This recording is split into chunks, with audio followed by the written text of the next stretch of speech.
Those who were forgotten. The Wall of Honor at Fort Benning holds the names of legends, men and women who mastered the art of precision, who learned to control their breathing, their heartbeat, the very tremor of their fingers against cold steel.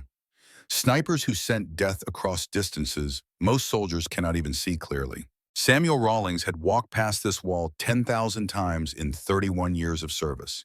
He knew every name, every story, every ghost that lingered in the Georgia humidity like smoke that refused to clear. But tonight, he stood motionless before a blank space, a space where a name used to be, Elena Morgan. They had removed it 3 months after her discharge. No ceremony, no announcement, just a work order and a private with a screwdriver, erasing excellence like it was a clerical error. Sam remembered the day she earned her place on that wall. Kandahar Province, 2017. A compound filled with Taliban leadership. Intelligence said the meeting would last 30 minutes. The assault team was 40 minutes out. The only option was a precision strike from extreme range. 2,200 meters, nearly a mile and a half of thin mountain air, crosswind, and impossible mathematics. Elena had been 26 years old, a captain with 3 years in the sniper program. She lay prone on a ridge that offered no cover, no escape route, and no margin for error. Sam had watched through the spotting scope as she controlled her breathing, watched her finger rest against the trigger with the patience of a woman who understood that rushing meant dying. She fired once. The round traveled for nearly 3 seconds before finding its target. Center mass, confirmed kill. The longest shot by a female sniper in United States Army history. Sam had hugged her when she came down from that ridge, a breach of protocol he would repeat 100 times if given the chance. She had smiled that rare smile of hers, the one that surfaced only when she forgot to hide it, and said 4 words. Just math and patience. That was Elena Morgan, the best natural shooter Sam Rawlings had ever trained in 3 decades of service. A woman who spoke in bullet trajectories and wind calculations, who found peace in the mathematics of distance and death. And the Army had thrown her away like yesterday's intelligence report. Sam's phone buzzed in his pocket. He pulled it out with the slow deliberation of a man who had learned that bad news always came at night. The message was from Colonel Webb at Central Command. Rangers in contact. Zaria District. 23 men pinned down. Air support grounded. Requesting all available assets. Sam read the message twice. Then he opened a different folder on his phone. A folder he had maintained for 6 years. A folder his wife did not know about. His commanding officers did not know about. A folder that would end his career if anyone discovered its existence. Elena Morgan. Current location, FOB Sentinel, Afghanistan. Contractor status, intelligence analyst. She was 47 miles from those Rangers. Sam closed his eyes and saw her face. 26 years old on that ridge, 34 now, buried in some contractor pod. Wasting the most remarkable gift he had ever witnessed because the institution she served had chosen politics over excellence. He made 2 phone calls. The first was to the aviation desk at Bagram Airfield. He requested immediate transport to FOB Sentinel. The sergeant on duty asked for justification. Sam said 3 words that cut through every regulation. Sniper support required. The second call went to a number he had not dialed in 2 years. It rang 4 times before a voice like gravel and gunpowder answered. Bear, it is Sam. I need you in Afghanistan, tonight. Silence on the other end. Then a sound that might have been laughter from a man who had forgotten how. Who are we saving this time? Everyone, Sam said, and one person in particular. He ended the call and looked at the blank space on the wall one final time. Then he walked out into the Georgia night, moving with purpose toward a helicopter that would carry him halfway around the world. Some debts cannot be paid with apologies. Some wrongs cannot be made right with paperwork. But a man could try. A man could spend 6 years watching from the shadows, protecting someone who did not know she was being protected, waiting for the moment when his sins might find their redemption. That moment had arrived. 3,000 miles away, Elena Morgan woke at Orca 300 to the sound of her own breathing. The room was 8 feet by 10 feet. Plywood walls, a cot that squeaked with every movement, a footlocker that contained everything she owned in this country. A single photograph tacked above the bed showing mountains that were not these mountains. Green peaks under American sky instead of brown rock under Afghan sun. Montana. Home. A word that meant less with each passing year. She lay still for 60 seconds, counting heartbeats the way Sam Rawlings had taught her a decade ago. 60 beats, 58 on a good night, Tonight her heart ran fast, pushing 67, 68, the remnants of a dream she refused to remember. The medication helped. Dr. Patricia Chen had found the right combination after 18 months of trial and error. A careful balance that let her function without feeling, exist without truly living. Some nights, even chemistry failed. Elena rose from the cot and went through the ritual that had kept her sane for 6 years. Check the door, check the window, check the corners of the room where shadows gathered like old enemies. Count the steps to the exit, count the seconds to reach cover. Calculate the angles, the distances, the mathematics of survival that never stopped running in the back of her mind. 14 steps to the door. 3 seconds to cover behind the concrete barrier outside. 45 degrees to the nearest guard tower. Satisfied, she pulled on pants and boots, the uniform of a contractor, civilian clothes that fooled no one who knew what to look for. She still moved like a soldier, still scanned rooms before entering them, still sat with her back to walls and her eyes on exits. You could take the woman out of the army. The rest of that saying was a lie. Outside, Forward Operating Base Sentinel hummed with the mechanical rhythm of American occupation. Generators provided electricity. Guard towers swept the perimeter with lights that turned night into twilight. Somewhere a helicopter lifted off, its rotors beating the air into submission. Elena walked toward the contractor pod where she spent 12 hours each day. A prefabricated metal box that baked under the Afghan sun and leaked cold air under the Afghan stars. Inside were 4 desks, 4 computers, 4 people who processed intelligence that other people used to make decisions that other people died for. She had not fired a weapon in 6 years. 6 years since Fort Benning. 6 years since Major Victor Haynes decided that her excellence was a threat to his mediocrity. 6 years since she learned that the institution she loved could not be trusted to love her back. The door to the pod opened with a creak that maintenance never fixed. Inside, the night shift analyst was already packing up. Rodriguez, a former signals intelligence specialist who had found contractor money more attractive than military service. Anything interesting? Elena asked. Rodriguez shrugged. Increased activity in Zaria district. Patterns suggest something building. I flagged it in the morning report. Elena nodded and took her seat. The computer screen glowed with the pale light of data that might mean nothing or might mean everything. She began scrolling through intercepts, imagery, human intelligence reports that painted a picture only trained eyes could see. Zaria district. The name carried weight even among those who had never been there. Taliban stronghold. Terrain that favored ambush. A population that had learned through generations of occupation that trust meant death. She pulled up satellite imagery from the past 2 weeks. Vehicle movements, heat signatures, pattern analysis that revealed the patient gathering of forces. The Taliban were massing, not for defense. The patterns showed offensive preparation, supplies moving forward, fighting positions being prepared along likely approach routes. The signature of an ambush being constructed with the care of craftsmen who had practiced their art for 40 years. Elena typed her assessment into the morning report, flagged it as concerning, sent it up the chain of command where it would join a pile of similar warnings that would be read, acknowledged, and filed. That was how it worked. Intelligence-informed operations. Intelligence rarely stopped them. She thought about the Rangers scheduled to patrol Zaria district tomorrow. 23 men who would wake before dawn and climb into armored vehicles and drive into mountains that wanted them dead. They trusted that someone had read the intelligence, trusted that the risks were acceptable. Trust was a dangerous thing in war. At 05:30, the base began to stir. Elena took a break and walked to the DFAC where military food service had performed its daily miracle of making nutrition unappetizing. She filled a tray with eggs that came from powder, toast that came from a factory, and coffee that came from something that might once have been related to coffee. She found a corner table and sat with her back to the wall. The dining facility filled gradually with the usual morning crowd. Soldiers and contractors eating the same bad food in the same ugly building before returning to their separate worlds. A young specialist stopped at Elena's table. Female, 23 at most. The patch on her shoulder identified her as a combat medic. The expression on her face suggested she had not yet learned to hide what she was feeling. Mind if I sit? Elena gestured to the empty chairs. It is a free country. The specialist smiled at the old joke that was not really a joke at all. She set down her tray and extended her hand. Riley Hayes, combat medic, Rangers. Elena Morgan, contractor. intelligence. They shook hands. Elena noted the calluses, the short nails, the grip that was firm without trying to prove anything.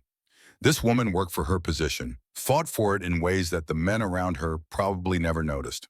Another figure appeared behind Riley. Male, young, maybe 21, private first-class insignia, the kind of nervous energy that marked first deployments. "This is Tyler Brooks," Riley said, his first rodeo. Tyler nodded awkwardly and sat down with a tray piled high enough to feed 3 people. The appetite of youth, the ignorance of youth. He did not yet know that this place would change him, that he would leave pieces of himself in these mountains that he would never recover. "You are the contractor who does the intel reports," Riley said between bites. "I read your analysis on the IED patterns near Route Silver. Good work. Just dots on a map. Dots that save lives when you connect them right." Elena shrugged and focused on her coffee. She did not want this conversation. The loneliness was armor now. Remove it, and the wounds underneath might start bleeding again. Riley was not deterred. "You prior service." It was not a question. The young medic had sharp eyes, saw the way Elena held herself, the way she scanned the room without seeming to scan it, the 1,000 small tells that separated those who had served from those who had merely worked. "Long time ago," Elena said. "Different life." Tyler jumped in with the social awkwardness of someone trying to fill silence. "We are heading out tomorrow. Big recon push into Zari. Captain Cole says it should be routine, but you know." He trailed off, did not finish the sentence. Elena finished it in her head. "But you know that routine is a word we use to make ourselves feel better. But you know that every patrol could be the last patrol.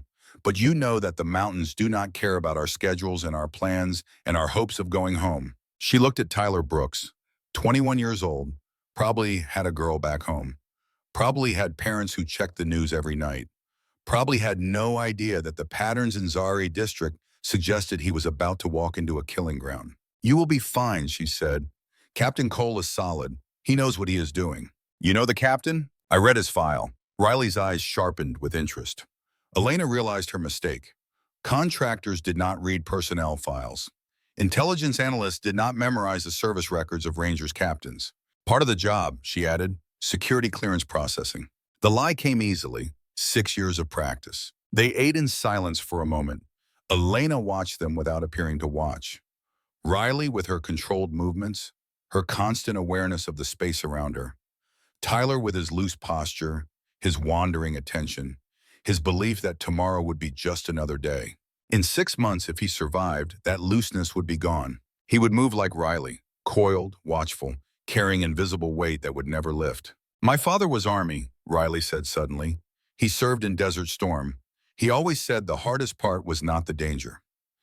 It was feeling like you had to prove yourself twice as hard because..." She stopped, looked at Elena with an expression that bridged generations and experiences. "Well, you know." Elena knew.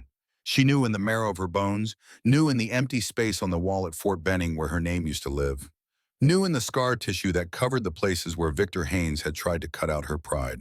"What did you tell him when you enlisted?" "That I would prove it 3 times as hard." Riley smiled, but there was steel underneath. He was not happy about it. But he understood. Sometimes you have to show people what you are capable of. Tyler shifted uncomfortably. "My dad was Air Force," he offered. He said joining the Rangers was crazy, but he was proud. "Parents usually are," Elena said, "even when they are terrified." The conversation died a natural death.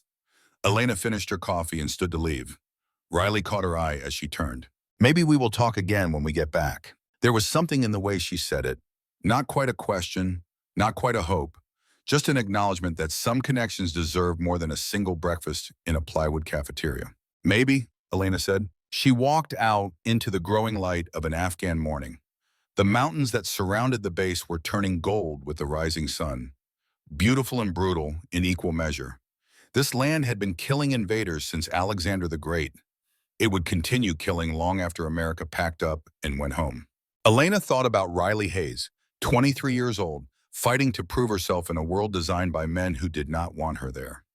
Walking into Zari district tomorrow with nothing but her training and her courage and her stubborn belief that excellence should matter. She thought about herself at 23, full of fire, believing that if she just worked hard enough and proved herself enough, the system would recognize her worth. The system had taught her otherwise. She returned to the contractor pod and buried herself in data. Patterns on screens, numbers and spreadsheets, the ghost of the soldier she used to be. At 03:45 the next morning, Elena stood in the shadows and watched the Rangers prepare to die. She did not think of it that way consciously, but something in her gut had been churning since she read the intelligence, something that whispered warnings her conscious mind tried to ignore. The four MRAPs idled in a row, mine-resistant ambush-protected vehicles, 20-ton monsters designed to survive the explosions that had killed so many in lighter vehicles. The Rangers loaded gear with the practiced efficiency of professionals, weapons checked and rechecked, ammunition distributed, medical supplies positioned for rapid access. Captain Marcus Cole moved among his men. Elena had read his file. West Point graduate, 2 previous deployments, known for bringing his people home. 32 years old with the eyes of someone older. The weight of command visible in the set of his shoulders, the deliberate pace of his movements. He spotted her watching from the darkness, hesitated, then walked toward her with the confidence of someone who had earned the right to ask questions. "You're the contractor who flagged the Zari patterns." It was not a question. Word traveled fast in small bases. Elena Morgan. Captain Marcus Cole. He studied her face in the dim light. "Your report was good, detailed. You see something I should know about." Elena could lie, could give him the sanitized answer that contractors were supposed to give, could tell him that intelligence indicated elevated risk, but operations proceeded based on commander's judgment. Instead, she told him the truth. "I think the Taliban have been preparing something in that sector for 2 weeks. I think they have let smaller patrols pass to make you confident. And I think they are waiting for a target worth the ammunition." Cole absorbed this without changing expression. Good commanders learn to hide their reactions, to process information without broadcasting concern to their men. "Then I will make sure we are not worth it. Keep our profile small. Move fast. Get out before they can mass forces." "Good hunting," Elena said. The old phrase came out before she could stop it. Words that belonged to her former life. Words she had not spoken in 6 years. Cole gave her a sharp look. Recognition flickered in his eyes. But one of his sergeants called his name, and the moment passed. He returned to his men. Elena retreated to her quarters. She tried to sleep. Failed. At 0500, she gave up and headed to the contractor pod early. The base felt hollow with the Ranger element gone. 23 men driving into mountains that held secrets and dangers and patient enemies waiting for the perfect moment to strike. Derek Mills was already at his desk when she arrived.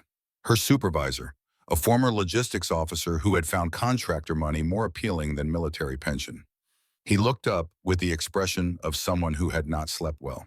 "Could not sleep either," he asked. "Restless. That Ranger op has everyone on edge. Colonel Pierce is in the TOC personally monitoring." Elena kept her face neutral. Nathan Pierce. The name hit her like a physical blow. She had known he was here, had known for 8 months, had almost turned down the contract when she learned. But the money was good and the distance was far, and she had convinced herself that a base this size offered enough space to avoid one man. 8 months of successful avoidance had made her careless. "He do that often?" she asked carefully. "Only when he is worried, and Pierce does not worry easy." Elena booted her computer and pulled up the morning intelligence feeds. Routine updates from Kabul, weather reports showing clear skies and good visibility, no new threat warnings. Everything looked normal. Normal meant nothing. The morning stretched into afternoon.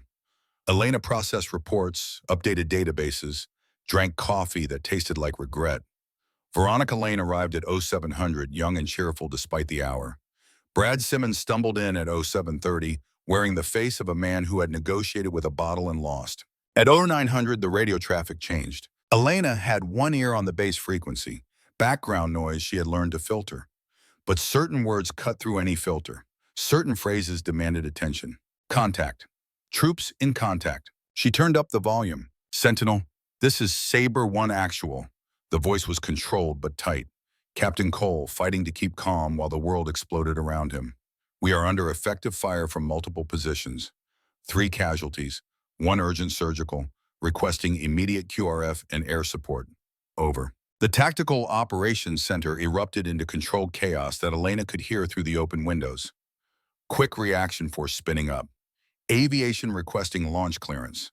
The machinery of military response grinding into action. She pulled up the grid coordinates Cole transmitted. Zari District, exactly where she had predicted elevated Taliban presence. The map showed terrain that was a defender's dream. High ground, broken rocks, limited approach routes. Curtis was on the phone with someone. His face had gone tight. He hung up and looked at the contractors. They are pinned down bad. Weather is turning. Dust storm moving in from the west. Air support is grounded until it passes. How long? Veronica asked. 4 to 6 hours, minimum. Elena's hands clenched under the desk. 6 hours with 3 wounded and an enemy that now knew exactly where the Rangers were. 6 hours for the Taliban to bring in reinforcements. To surround the position completely. To turn containment into annihilation. The radio crackled again. Sentinel, Sabre 1 actual. We have enemy forces massing on our northern approach. Estimate 40 to 50 fighters. Ammunition status is 50%. We need that air support. Major Henderson's voice came back from the TOC. Professional but strained. Sabre 1, Sentinel. Estimate 5 hours to launch window. Dust storm has intensified. We are working every option. 5 hours. Elena pulled up the ammunition expenditure reports Cole's team had filed before the mission. Standard combat load. 210 rounds per rifleman. Heavier for the automatic weapons. At the rate of fire she heard in the background of Cole's transmissions, they would be dry in 3 hours.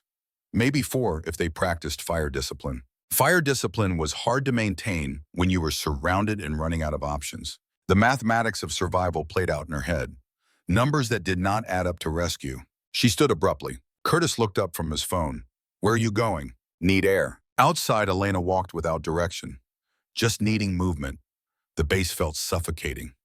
She ended up at the perimeter, looking out at mountains that held 23 Americans who were probably wondering if they would see tomorrow. Did not figure you for the nervous type. She turned. Colonel Nathan Pierce stood 10 feet away. His uniform was still parade ground crisp despite the dust. He was 52 now, gray at the temples, but he still carried himself with the absolute certainty that had made him a successful officer. That same certainty had made him choose convenience over justice 6 years ago. Sir, Elena said neutrally. You have been here 8 months, Pierce said. Done good work. He stepped closer, studied her face. You look familiar. We ever crossed paths before? Every muscle in Elena's body tensed. She forced herself to breathe, forced herself to maintain the mask she had worn for so long. I do not think so, sir. Pierce nodded slowly, looked toward the mountains. His jaw tightened as distant sounds of gunfire echoed across the valley. You seem concerned about the Ranger element. That is good. Shows you care about the mission. He looked genuinely worried, which made it worse somehow. He probably believed his own words, probably slept fine at night, having convinced himself that sometimes careers mattered more than truth. The QRF will not get there for 3 hours minimum, Elena said. Air support is down for 5. That is a long time to hold a bad position. You sound like you have got experience with this kind of situation. I read a lot. Pierce accepted the answer, had no reason to question it, had no idea that he was standing next to the woman whose career he had helped destroy. Well, reading is good, but trust the system. We train for this. Cole knows what he is doing. He walked away. Elena exhaled slowly, her heart hammered against her ribs. 6 years of avoiding this man. Gone in a 2-minute conversation that left her shaking with anger she could not express. She returned to the contractor pod. The radio chatter continued. Cole's team reporting ammunition status, casualty updates, enemy positions. The Taliban had them in a natural bowl, high ground on 3 sides, classic ambush setup. The kind of situation that required precision fire to break. Precision fire they did not have. Sentinel, Sabre 1 actual. Riley Hayes' voice this time. Controlled but urgent. Private Daniels is critical. Femoral artery involvement. We need medevac in the next 2 hours or we are going to lose him. Troy Daniels, 22 years old. The kid with the golden retriever named Max. Elena thought about Riley Hayes. 23. First real firefight. Fighting to save a life with inadequate supplies in a position that might become her grave. She thought about Tyler Brooks. 21. First deployment. Probably terrified.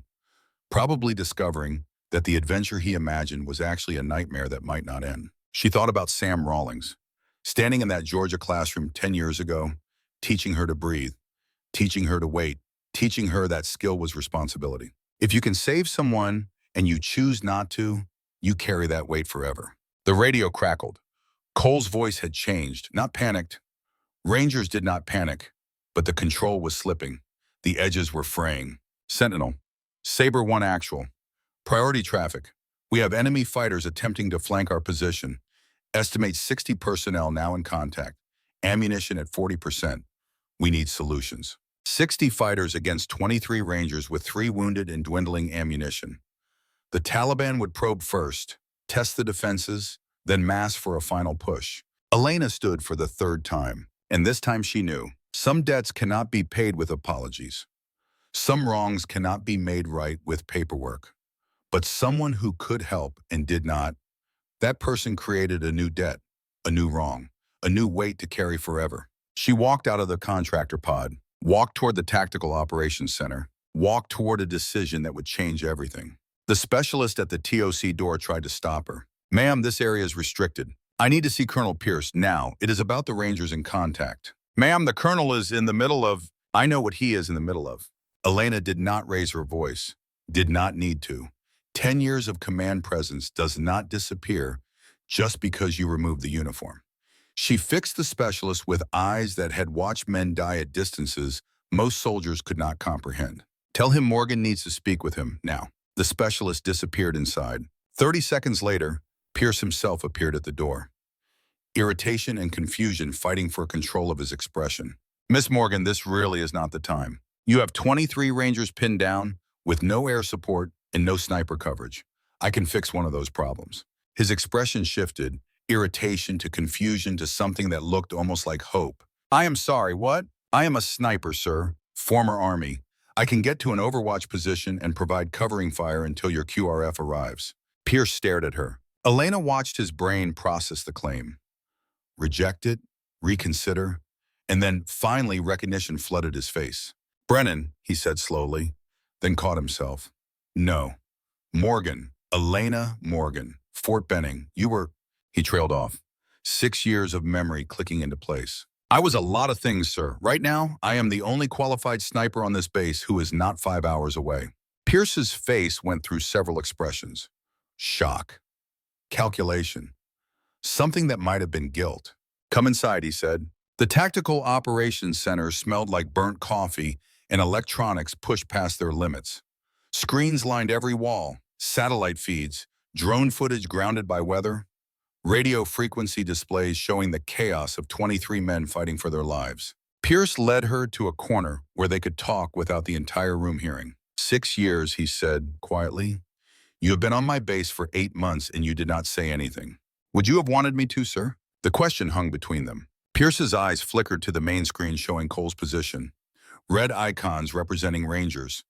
Orange clusters marking Taliban fighters converging like wolves. "You still qualified?" he asked. "I have not touched a rifle since my discharge." "That is not what I asked." Elena looked at the screen, studied the terrain with a practiced eye. "The skills do not disappear," she said, "but I cannot promise I am the same shooter I was. Good enough is not good enough here. Those are Rangers out there." "I know what they are, sir." Pierce's radio crackled. "Colonel, this is Sabre 1 actual. Enemy forces are massing for assault. We are at 40% ammunition. I need options." Major Henderson caught Pierce's eye, shook his head. "No options available." Pierce keyed his mic. Sabre 1 understood. "Continue conservation of ammunition. Help is coming." He released the key and turned back to Elena. "If I authorize this, and that is a massive if, what do you need?" Elena did not hesitate. She had been calculating since she first heard the radio traffic. An M2010 from the armory, match-grade ammunition, spotter scope, rangefinder, and transportation to grid November Whiskey 7349. 2 clicks from Cole's position, 1,500 meters optimal range for the weapon system. Henderson had drifted closer, listening. "Colonel, with respect, we cannot send an untrained contractor into a hot combat zone." "She is not untrained," Pierce said. He was still watching Elena's face. "She is former military, sniper qualified." "Former does not mean current." "When is the last time you ran combat operations, ma'am?" 2019, Elena said. "But I spent 3 years before that making shots in conditions worse than this." Captain Linda Grayson, the intelligence officer, joined the growing circle. "I know that name." "Morgan." She frowned. "You held the longest confirmed kill record for female snipers until that Marine broke it in 2021. 2,200 meters, confirmed. Kandahar province." "Different war," Elena said. "Same enemy." The TOC had gone quiet. People trying to look like they were not listening while absolutely listening. Henderson's expression had shifted from skepticism to something more complicated. Pierce pulled Elena further from the group. "I need to know why you left," he said quietly. "Why you are here as a contractor instead of wearing the uniform. Does it matter right now? It matters if I am sending you out there. I need to know you will not break under pressure." Elena felt the old anger stir, the kind Dr. Chen had helped her learn to recognize and redirect. But this was not the time for therapy. This was the time for truth. "I left because an officer harassed me for 8 months, and the chain of command decided his career was worth more than my dignity. I left because reporting it made me the problem instead of him. I left because staying meant accepting that some violations do not count." She watched Pierce's face, watched the exact moment he remembered, watched him realize what he had done. "The Haynes investigation," he said. "Major Victor Haynes, who last I checked is still serving, still getting promotions, still doing exactly what he did to me, probably to someone else." "Elena, we do not have time for your guilt, Colonel. Those Rangers have about 90 minutes before the Taliban overruns their position. So either give me a rifle and let me do what I was trained to do, or watch them die and live with that instead." The radio interrupted. Cole's voice, tighter now. "Sentinel, Saber 1, Barn. We have got wounded needing immediate evacuation. Specialist Hayes is doing what she can, but Private Daniels took shrapnel to the femoral artery. He is losing blood faster than we can replace it." Riley Hayes, the young medic who had sat with Elena just yesterday, talking about proving herself 3 times as hard, now working to save a life with inadequate supplies in a position that might become her grave. Pierce's hand went to his radio, stopped, dropped. The muscle in his jaw jumped. "Master Sergeant Rawlings is at Bagram," he said finally. "I am having him helicoptered in. He will get you set up. You will go out with the QRF as security. Once in position, you provide covering fire only. You are not to engage unless Cole's position is in immediate danger of being overrun." "Sir, that is exactly what is happening. I know. Which is why you will have authority to engage at your discretion." Pierce caught her arm. "But Morgan, this goes wrong. It is both our careers, mine for authorizing it, yours for whatever federal charges might apply." Elena looked at his hand on her arm, then at his face. "I stopped having a career 6 years ago, sir. You made sure of that." She walked out before he could respond. Back in her quarters, Elena moved with purpose. The box under her cot had not been opened in 2 years. She knelt and pulled it out. Inside were photographs and memories and pieces of a life she had tried to bury. Fort Benning graduation, her sniper team, the Silver Star citation that meant everything until it meant nothing. And there, in a manila envelope, a letter she had never sent. She opened it. "Dear Dad, I am sorry I have not written. I am sorry I let you down. I am sorry I could not be the soldier you raised me to be. They took everything from me. My rank, my reputation, my belief that hard work and excellence would be enough. I tried to do everything right, and they still threw me away. I know you are proud of me.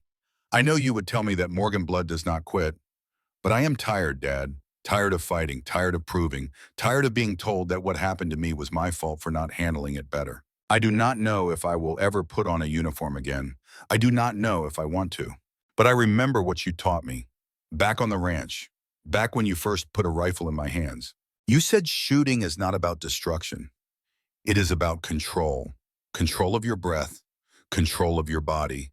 Control of the moment when everything else fades and there is only you and the target and the space between. I still have that control, Dad. I just do not know what to do with it anymore. Your daughter, Elena, she had written it 3 years ago, never sent it. Her father did not know the full story of why she left the army, knew only that his daughter had come home broken and refused to explain the cracks. William Morgan, 78 years old, still running cattle on land his great-grandfather had homesteaded, still believing that his daughter was doing important work, still proud even though he did not know what he should be proud of. Elena folded the letter and put it back in the envelope. Then she stood, and for the first time in 6 years, she allowed herself to remember who she used to be. The helicopter touched down 32 minutes later. Elena had spent the time preparing. Physical readiness, mental readiness, the rituals of a sniper who had not practiced her craft in 6 years, but had never truly forgotten. The Chinook's rotor still spun when Sam Rawlings climbed out. 61 years old, moving like a man 20 years younger, face weathered by 3 decades of sun and wind and the particular exhaustion of training young people to kill. He spotted her approaching and stopped, just stopped, 10 seconds of silence stretched between them. 8 months of texts, he said finally. Not one reply. I know. Thought you would never touch a rifle again. So did I. Sam studied her face, reading things only someone who had trained her could read. Pierce called, said you were about to save 23 Rangers. Said I needed to make sure you survived doing it. Did he tell you why I am doing it? Told me there is a medic down there named Hayes, 23. First deployment. Sam paused. Said she reminds you of someone. Elena's throat tightened. The words came hard. She reminds me of who I was before Haynes destroyed that. Sam's expression hardened at the name. Then let us make sure she becomes who you should have been allowed to be. They walked to the armory together. Sergeant Paula Jennings had the weapons ready. 2 M2010 enhanced sniper rifles, both pristine and oiled. Sam selected one, checked the action, peered down the barrel. This one has been zeroed within the last week, he said. Handed it to Elena. I was prepping it for when our sniper team rotates back. The weight felt familiar and foreign simultaneously. 7 pounds for the rifle, another 2 for the suppressor, the scope adding its own mass. Elena worked the bolt, smooth, well-maintained. Checked the chamber out of habit. Match grade 300 Winchester Magnum. Sam produced 3 boxes of ammunition. 60 rounds should be enough. Should be. He pulled a spotting scope, rangefinder, and tactical pack from the cabinet. You remember your wind calls? Elena did not hesitate. Every 2 miles per hour of crosswind moves the round approximately 1 MOA at distance, more at extreme range depending on bullet weight and atmospheric conditions.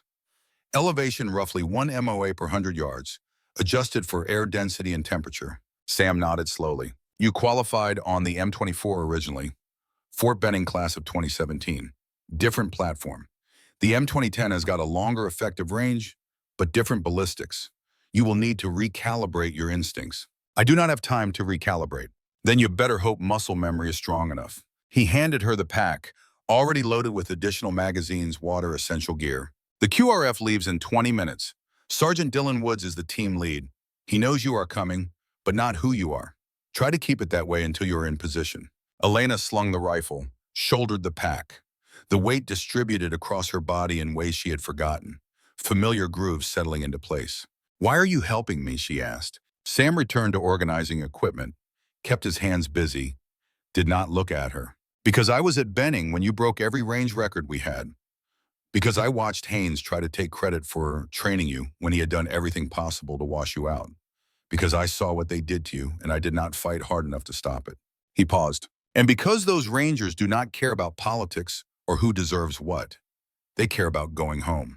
Elena felt something shift in her chest, something that had been frozen for 6 years. Thank you, Master Sergeant. Do not thank me. Sam finally looked at her, eyes that had seen too much but had not looked away. Just do not miss. The QRF staging area hummed with controlled urgency. 4 MRAPs idling, 20 soldiers checking weapons with rapid efficiency. Sergeant Dylan Woods stood at the lead vehicle. 34 years old, career infantry, the kind of NCO who held units together through competence and will. He spotted Elena approaching, and his expression cycled through confusion, annoyance, and resignation. You are the sniper, he said. I am. No offense, ma'am, but you look like a contractor. That is what I am. Woods studied the rifle, the way she carried it, the pack distribution. Whatever he saw must have satisfied something because he nodded. You will ride in Vehicle 3 with Corporal Holden's team. Once we get to the rally point, you move independently to your overwatch position. We will provide security until you are set, then push forward to link with Captain Cole's element. Understood? Understood. One more thing. You take a shot, you let us know. I do not want my people thinking they are under fire from a new position. I will coordinate all engagements through your frequency. Vehicle 3 smelled like sweat and gun oil. Holden's team made room without comment. 4 Rangers who barely looked old enough to vote. They had been briefed that a sniper was coming. Instead, they got a 34-year-old woman in contractor clothes carrying a rifle. The youngest, a private whose name tape read Ellis, could not help himself. Ma'am, you ever done this before? Elena looked at him, saw the uncertainty, saw the fear hidden beneath bravado. Once or twice, the MRAP lurched forward, joining the convoy, heading toward mountains that held death and duty and a chance at redemption.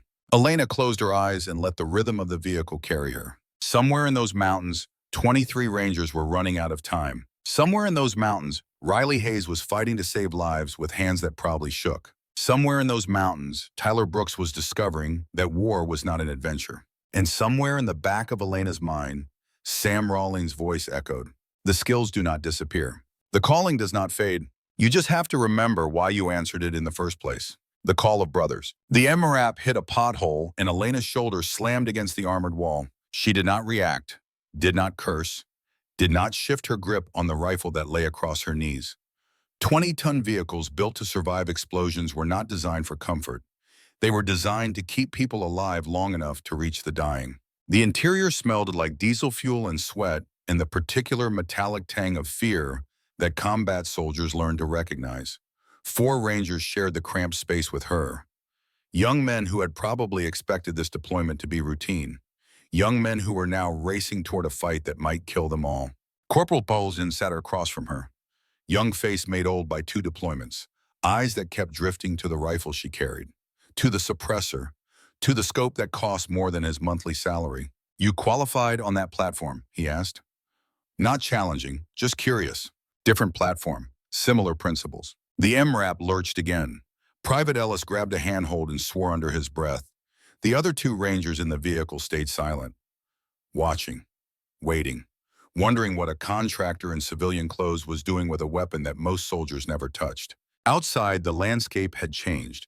The relatively flat desert near the base had given way to broken terrain, wadis carved by ancient floods, ridgelines that offered perfect ambush positions, the kind of country that swallowed armies and forgot their names. Elena watched through the small ballistic window as the terrain grew more hostile with each passing mile. She had studied maps of this region for months, had traced the contours of these mountains on satellite imagery, had identified the likely ambush sites and attack positions that any competent enemy would use. The Rangers were driving directly into the worst of it. 15 minutes, Holden said, then we dismount. Elena nodded and closed her eyes. Not to sleep, to remember. Fort Benning, Georgia, October 2018. The sniper schoolhouse sat at the edge of the installation, far enough from the main post to feel isolated, close enough to remind students that they were still property of the United States Army. Elena had been there for 7 months, 3 months of basic sniper training, 4 months of advanced coursework that pushed the limits of human precision. She had broken every marksmanship record the school maintained, had earned the grudging respect of instructors who had initially questioned whether a woman belonged in their program. Sam Rawlings had been her primary instructor. 61 years old now, 55 then, a man who spoke in wind calculations and bullet trajectories, who had forgotten more about long-range shooting than most snipers would ever learn. He had seen something in her on the first day. "Most people think sniping is about the shot," he had said, standing in the Georgia heat while sweat dripped down her back and her arms trembled from holding the rifle steady. "Most people are wrong." "What is it about then?" she had asked. "Patience, control, the willingness to wait for the moment when everything aligns. The shot is the easy part. Getting to that moment is what separates the good from the great." She had become great, and then Victor Haynes had arrived. Major Victor Haynes, newly assigned as deputy commandant, a man whose career had been built on politics rather than excellence, who had climbed the ranks by attaching himself to rising stars and avoiding any assignment that carried real risk. He had noticed Elena on his first day. Not her shooting, not her dedication, not the record she was setting. He had noticed that she was a woman. The comments started small. Professional enough to maintain deniability. Personal enough to make her skin crawl. "You are very dedicated, Morgan. Nice to see a woman who takes this seriously. That uniform fits you well. Most women cannot pull off the look. I have seen your file. Impressive. We should discuss your career trajectory over dinner." She had declined, politely at first, then firmly, then bluntly. Haynes had not stopped. The comments became more frequent, more personal. He found reasons to observe her training sessions, found excuses to be in the hallways she walked, found opportunities to corner her in empty rooms. The equipment room incident had been the worst. She had been checking weapons inventory. Alone, the door had opened and closed. Haynes had stood between her and the exit with a smile that made her want to reach for a weapon. "I think we got off on the wrong foot," he had said. "I am just trying to be friendly. You make it very difficult." She had pushed past him, had reported the incident the next day, had provided a written statement, had named witnesses who had seen the pattern of behavior. The investigation had taken 3 months. The conclusion had taken 3 sentences. After thorough review, The allegations against Major Victor Haynes cannot be substantiated. No further action is recommended. This matter is closed. Colonel Nathan Pierce had signed the document. 6 weeks later, Elena Morgan had been medically discharged for post-traumatic stress disorder, a diagnosis that conveniently ignored the fact that her trauma had nothing to do with combat and everything to do with an institution that had chosen to protect a predator instead of a prodigy. Sam Rawlings had driven her to the gate on her last day. "This is not over," he had said. "Justice delayed is not justice denied." She had not believed him then. She was not sure she believed him now. The MRAP slowed. Elena opened her eyes. Through the small ballistic window, she could see the terrain had become impassable for vehicles. Boulders the size of houses. Gullies that would swallow a 20-ton vehicle and never give it back. "Rally point," Holden announced. "Time to walk." The rear hatch opened and heat rushed in. Afghan summer. 100 degrees in the shade, no shade in sight. Elena climbed out and immediately scanned the terrain. Threat assessment was automatic, instinctive. The ridge where she would set up was visible in the distance. 800 meters of brutal climbing, exposed, dangerous. Beyond that ridge, somewhere in the mountains, 23 Rangers were running out of time. The radio on Holden's vest crackled. "All elements, this is Sierra 1. Rally point secure. Overwatch element, in. Begin movement to designated position. All other elements prepare for push to Saber 1 location." "That is us," Holden said. "You ready?" Elena shouldered her pack, adjusted the rifle across her back, felt the weight settle into familiar grooves. "Lead the way." 3,000 miles away, William Morgan was making a decision. The ranch house had been quiet since dawn. His wife Margaret had passed 12 years ago. Cancer, the kind that took its time, the kind that lets you say goodbye, but made you watch her fade like a photograph left too long in the sun. His daughter had stopped visiting 5 years ago, after the discharge, after the investigation that went nowhere, after something broke inside her that William could see but could not fix. The silence had become a companion he neither loved nor hated. It simply was. He sat on the porch with coffee that had gone cold. The Rocky Mountains rose in the distance, snow on the peaks, even in summer. The same view his grandfather had seen when he homesteaded this land in 1892. 4 generations of Morgans had worked this soil, had built lives and families and legacies in the shadow of those peaks. And now William was the last. Unless Elena came home. The phone call had come an hour ago. Sam Rawlings, a name William knew from Elena's letters. Back when she still wrote letters. Back when she still believed her father cared about the details of her service. Sam had been her instructor, her mentor, the man who had taught her to shoot at distances that William himself had never attempted. "Mr. Morgan," Sam had said, "your daughter is about to do something remarkable." William had listened, had heard about Rangers trapped in the mountains, about air support grounded by weather, about his daughter preparing to make shots that would save lives or end her career, or end her life. "Why are you telling me this?" William had asked. "Because she needs to know you are proud of her, and because you deserve to be there." The old man had thought about it for exactly 30 seconds. 30 seconds to weigh 78 years of life.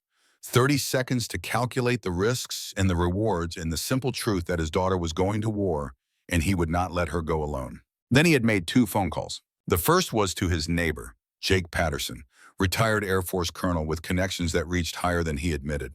"Jake," William had said, "I need to get to Afghanistan today." Silence on the other end.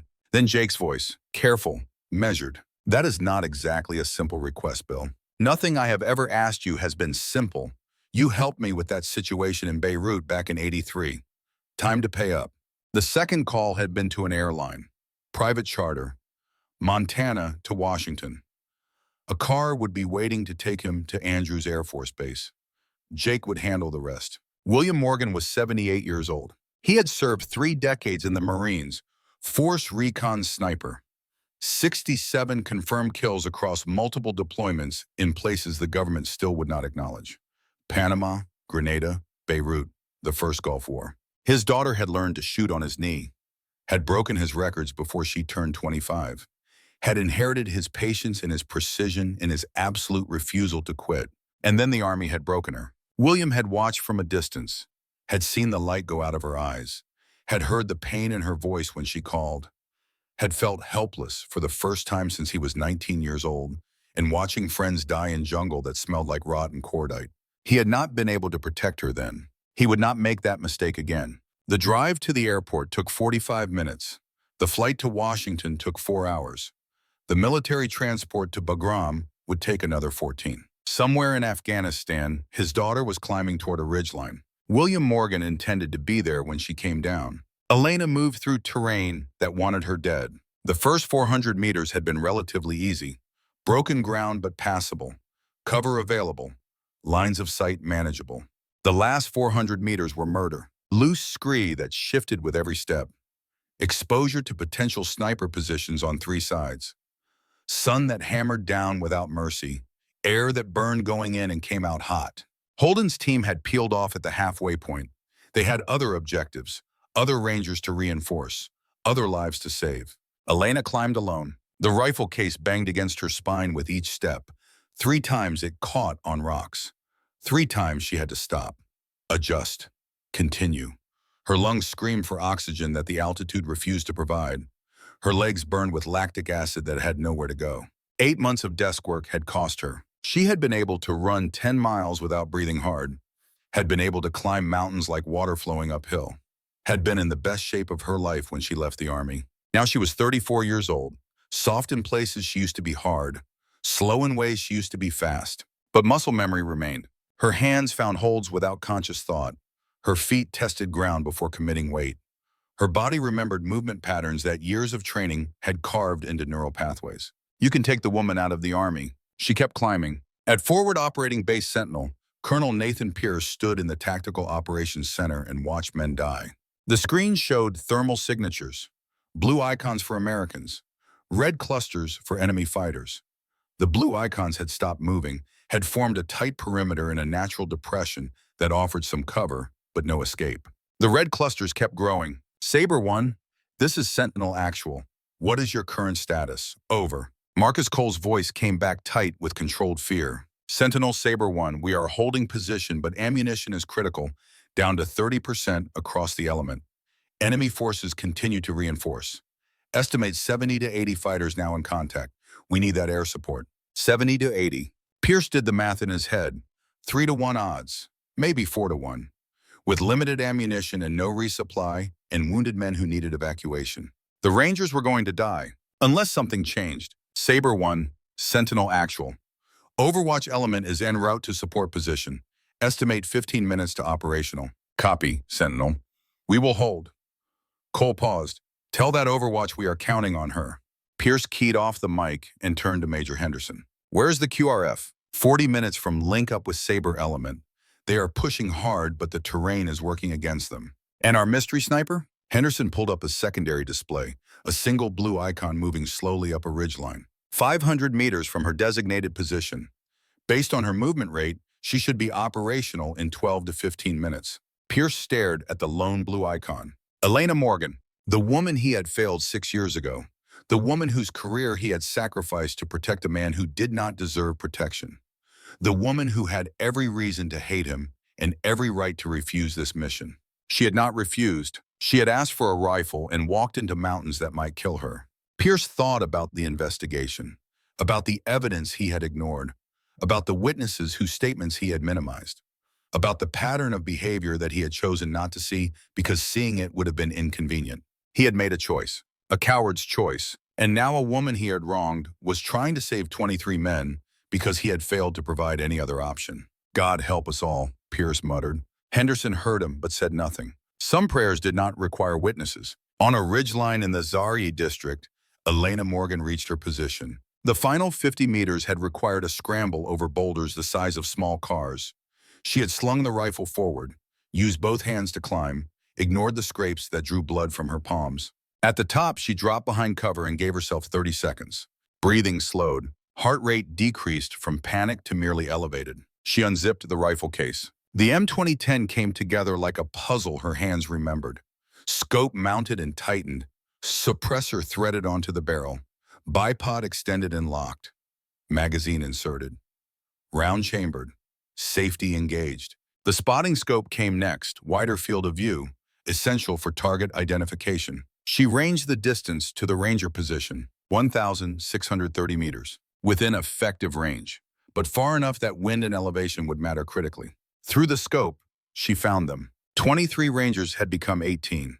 5 were down, 3 were clearly wounded, moving but impaired. 2 were still, not moving at all.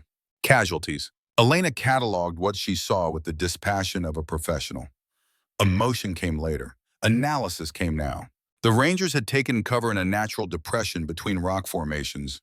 Good defensive position, limited approaches, but surrounded on 3 sides with no clear avenue of retreat.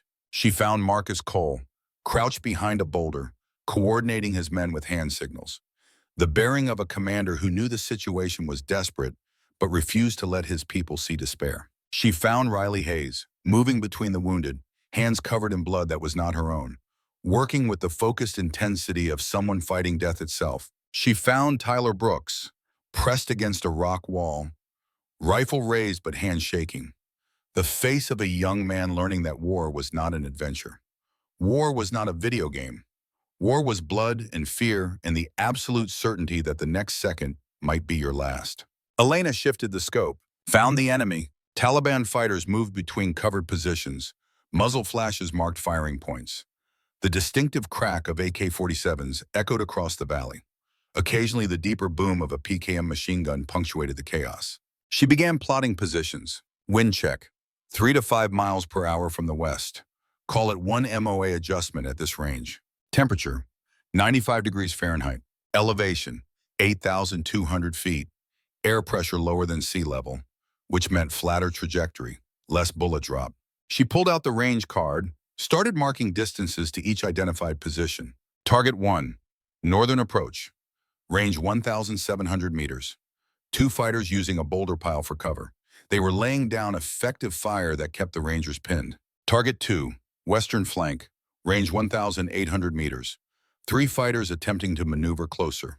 If they succeeded, they would have a direct line of fire into the Ranger position. Target 3, eastern ridge, range 1,950 meters. A PKM team, 2 men. The machine gun was the biggest threat. It could chew through the Rangers' remaining cover in minutes. She counted more, marked more, built a picture of the battlefield that existed only in her mind and on a card that would tell her exactly where to point the rifle. 14 viable targets in her field of fire. 60 rounds of ammunition. 22 Rangers depending on her to not miss. In the Ranger position, Riley Hayes was losing. Private Troy Daniels lay on the rocky ground. His face had gone the color of old chalk. His breathing came in shallow gasps that grew weaker with each passing minute. Around them, the sounds of battle continued. Rifle fire, explosions, the shouts of men fighting for their lives. But in this small space, there was only Riley and the young man who was slipping away. The tourniquet had slowed the bleeding. It had not stopped it. The femoral artery damage was too severe, too deep. Blood continued to seep from wounds that no field dressing could close.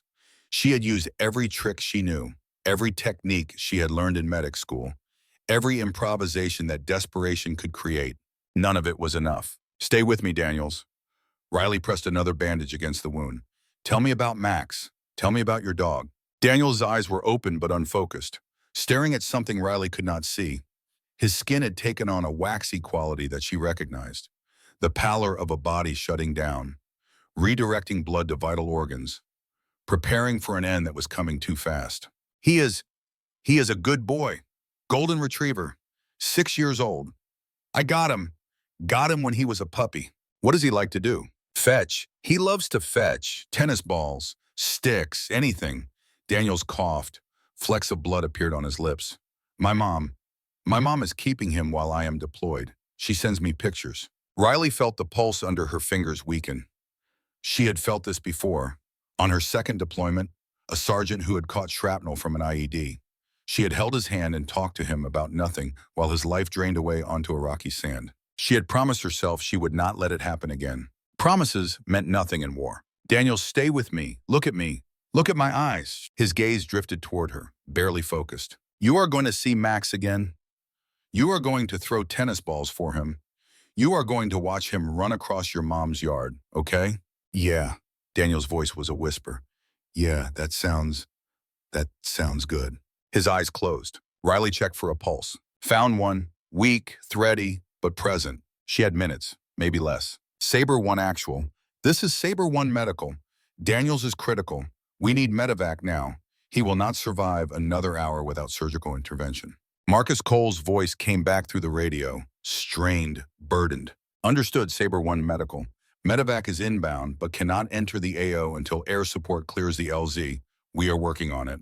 Working on it, which meant they had nothing. Riley looked down at Daniels, 22 years old, a kid from Ohio who had joined the Rangers because he wanted to be part of something bigger than himself, who had survived basic training and Ranger school and 2 previous firefights, who was going to die on a mountainside in Afghanistan because a dust storm had grounded the helicopters that could save him. She kept pressure on the wound, kept talking even though he could not hear her anymore, kept fighting even though she knew she was going to lose. Elena Morgan watched through her scope as a Taliban fighter broke cover and moved toward the western flank. Range 1,700 meters. Wind pushing right to left, maybe 4 miles per hour. She tracked the target, breathed out halfway, held the air in her lungs. The rifle was an extension of her body, the scope an extension of her eye, the trigger an extension of her will. 3 years since she had touched a weapon in anger. 6 years since she had worn a uniform. A lifetime since she had believed that excellence mattered more than politics.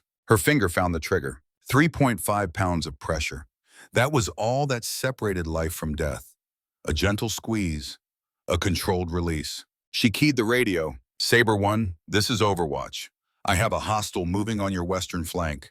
Permission to engage. Marcus Cole's voice came back immediately. Overwatch, I need to know who you are before I authorize fires. The Taliban fighter raised his weapon. In 2 seconds, he would have a clear shot at the Ranger position. In 3 seconds, someone would die. Breaking protocol, Elena said, engaging. She settled the crosshair, sent her mass, led the target slightly for movement, accounted for wind drift. Fired. The suppressor turned the shot into a heavy cough. Downrange, the Taliban fighter dropped mid-stride. What the? Cole's voice crackled. Did someone just? Confirmed hit, Elena said. Target neutralized. I have additional hostiles in sight if you authorize engagement. Silence on the radio. Then Colonel Pierce's voice cut through. Overwatch, this is Sentinel Actual. You are authorized to engage all hostile forces threatening Saber 1 position. Saber 1, accept fire support and stop questioning credentials. Copy, Sentinel. Cole's voice had changed, relief mixing with disbelief. Overwatch, we have 3 additional fighters on our northern approach. Range unknown to me, but probably close for you. Elena swung the scope, found 2 immediately. Taliban fighters using a wadi for concealment, moving toward the Ranger perimeter with the confidence of men who thought they were hidden. Range 1,800 meters. Slight uphill angle. She fired. The first round caught the lead fighter high in the chest. He collapsed backward. The second fighter dove for cover. Not fast enough. Elena's follow-up shot fired 4 seconds after the first hit him as he scrambled. He stopped moving. 2 more down, she reported. Jesus, someone said on the radio. Probably one of the Rangers forgetting microphone discipline. She scanned for the third target, found him trying to retreat through rocks that provided concealment from the Rangers, but not from her elevated position. Range 1,900 meters. Wind had shifted, gusting now, inconsistent. She waited for a lull, controlled her breathing, fired in the pause between heartbeats. The fighter stumbled and fell. Through the scope, she could not confirm if it was a lethal hit or if he had tripped, but he did not get back up. 3 for 3, she said, scanning for additional targets. The Taliban had learned that something was wrong. Their assault stalled as fighters realized they were dying from a position they could not see. Attacks that should have overrun the Ranger perimeter faltered. Momentum shifted. Elena used the confusion to methodically engage every exposed position. The PKM team on the eastern ridge. 2 shots, 2 kills.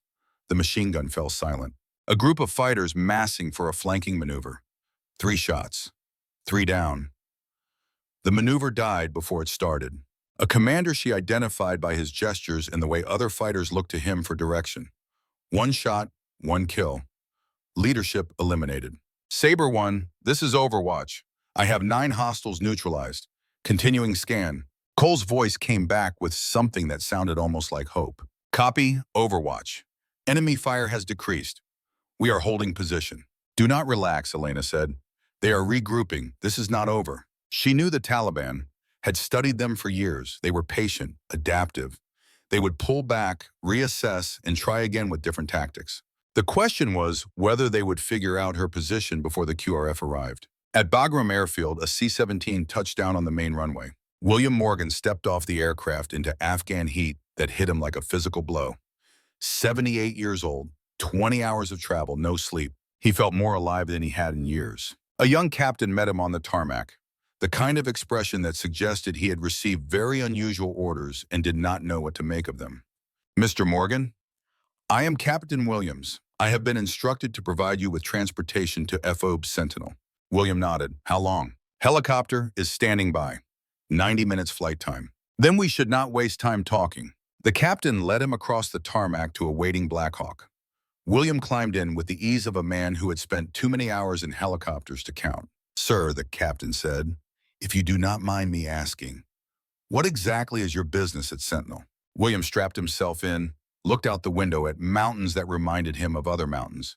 In another country, in another war, in another lifetime. "Family business," he said.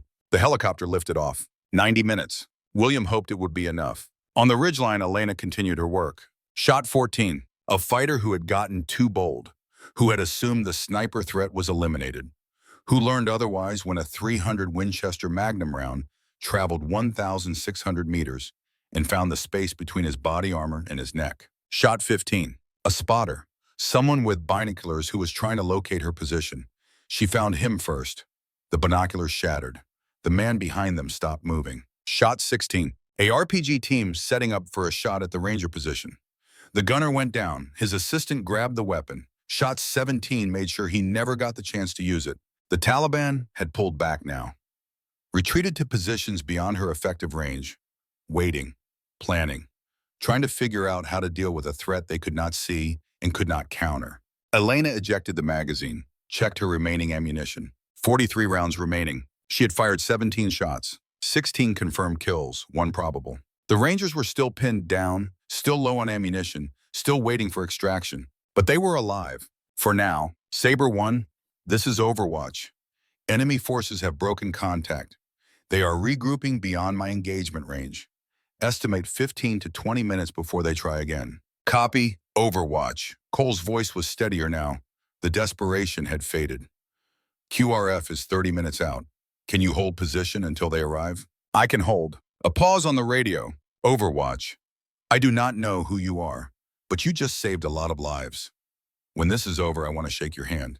Elena thought about telling him, thought about explaining that she was a contractor who used to be a captain, who used to be the best sniper in the army.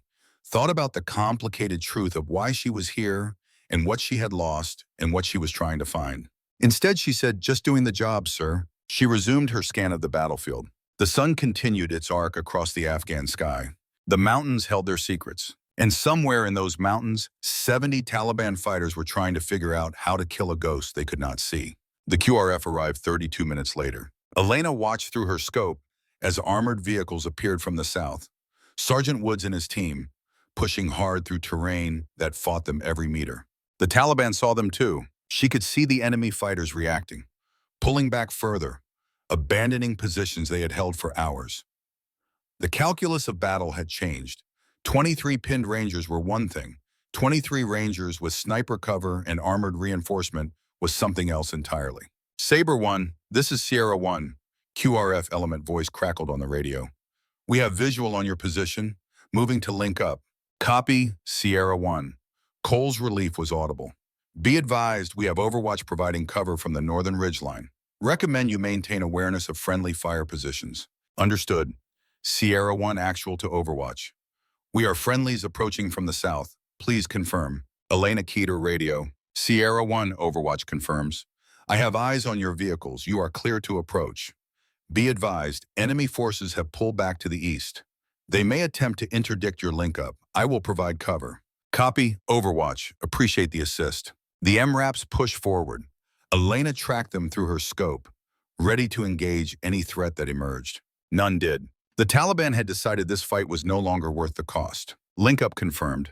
Sierra 1 is with Sabre 1, preparing for exfil. Elena maintained her position, continued scanning. The battle was over, but vigilance never ended. At FOB Sentinel, a helicopter touched down that no one had expected. Colonel Pierce was in the TOC when his aide appeared at the door. Sir, we have an unscheduled arrival. Civilian. Claims to have authorization from CENTCOM. Pierce frowned. What civilian? His name is William Morgan. He says he is here for his daughter. Pierce felt the blood drain from his face. William Morgan. The name appeared in Elena's personnel file. Father, former Marine, decorated combat veteran. The same file that Pierce had read 6 years ago when he signed the document that ended her career. Escort him to my office, Pierce said, and clear my schedule. The old man who walked through the door 5 minutes later moved like someone half his age. 78 years old, but carrying himself with the bearing of a combat veteran who had never truly left the field. Colonel Pierce? William Morgan did not offer his hand. I believe you know my daughter. Mr. Morgan, this is highly irregular. Civilians are not permitted in combat zones without extensive coordination. And yet here I am. William's eyes were cold, the eyes of a sniper who had killed 67 men and remembered every single one. So either you can have me arrested and explain to CENTCOM why you are detaining a decorated veteran whose daughter is currently saving Rangers in your AO, or you can tell me what is happening. Pierce held the old man's gaze for a long moment. Then he told him everything. On the ridgeline, Elena heard helicopters approaching. Extraction birds, coming for the Rangers, coming for the wounded, coming to take them home. She maintained her position until the last helicopter lifted off, until the last Ranger was aboard, until the sound of rotors faded into the distance and the mountains returned to their ancient silence. Only then did she allow herself to relax. Her shoulder ached from the rifle's recoil. 17 shots, each one transferring energy that would leave bruises. Her hands were scraped from the climb. Her lungs still burned from the altitude. But the Rangers were safe. 22 of them, at least. She thought about Troy Daniels, the young private with the golden retriever named Max. She had heard the radio traffic, had heard Riley Hayes' voice crack when she reported that Daniels had stopped breathing. 22 saved, 1 lost. The mathematics of war never balanced. She began breaking down her position. Rifle cleaned with quick efficiency, brass collected, range cards secured, evidence of her presence minimized. The climb down would be easier than the climb up, gravity working with her instead of against her. She shouldered her pack and began descending, and tried not to think about the weight she would carry for the rest of her life. The helicopter found her at the rally point. Elena was waiting with the QRF element when the Black Hawk appeared over the ridgeline. She had expected transport back to the FOB. A debrief, paperwork, the bureaucratic machinery of military response grinding through its inevitable processes. She had not expected the figure who climbed out when the helicopter touched down. 78 years old, silver hair cut military short, a face weathered by decades of Montana wind and sun, a face that she had not seen in 5 years but would recognize anywhere. Her father walked toward her with the steady gait of a man who had crossed continents to be here. His boots crunched on the gravel. His eyes never left her face. The eyes of a father who had waited 5 years for this moment. Elena stood frozen. Part of her wanted to run, to hide, to disappear into the mountains and never face the conversation that was coming. But a larger part of her, a part she had tried to bury for 6 years, wanted nothing more than to be held by the man who had taught her everything she knew. You are a hard woman to find, William Morgan said, even for someone who taught you to disappear. Dad, her voice came out smaller than she intended. How did you? Your master sergeant called me, said you were about to do something extraordinary. William stopped in front of her, close enough to touch, close enough to see the tears that she refused to let fall. I was not about to miss it. You came all the way to Afghanistan. I came all the way to Afghanistan. Elena felt something crack inside her, something she had kept frozen for 6 years. The ice that had formed around her heart when the army betrayed her. The walls she had built to protect herself from ever being hurt that way again. Dad, He pulled her into a hug, the way he had when she was 7 years old and afraid of thunderstorms, the way he had when she was 17 and heartbroken for the first time, the way he had when she was 24 and leaving for her first deployment. His arms were still strong. His chest was still solid. He smelled like coffee and horses and home. I know, he said quietly. I know everything, Sam told me. She pulled back, looked at his face, searched for judgment, and found only love. You know about Haynes? I know about Haynes and Pierce and what they did to you. Then you know why I left. William nodded slowly, his jaw tightened. The same expression she had seen when he talked about his years in the Corps, when he talked about friends who did not come home, when he talked about the things that war took from you that you could never get back. I know why you left, but I also know what you did today. 17 shots, 16 confirmed kills at ranges that would make most snipers weep. You saved 22 lives. 22. One died. A kid named Daniels. William's expression softened. You cannot save everyone, Elena. You can only save the ones in front of you. That is the lesson every soldier learns. That is the lesson you learned today. She looked at the mountains, at the ridgeline where she had spent 3 hours playing God with a rifle, at the sky that was turning orange with the setting sun. I thought I was done with this. Done with what? Being a sniper, being a soldier, being someone who kills people for a living. William was silent for a moment. The helicopter waited. The soldiers around them pretended not to listen. The wind carried the smell of dust and cordite and the distant promise of rain. Do you remember what I told you when you were 10 years old? When I first put a rifle in your hands? Elena remembered.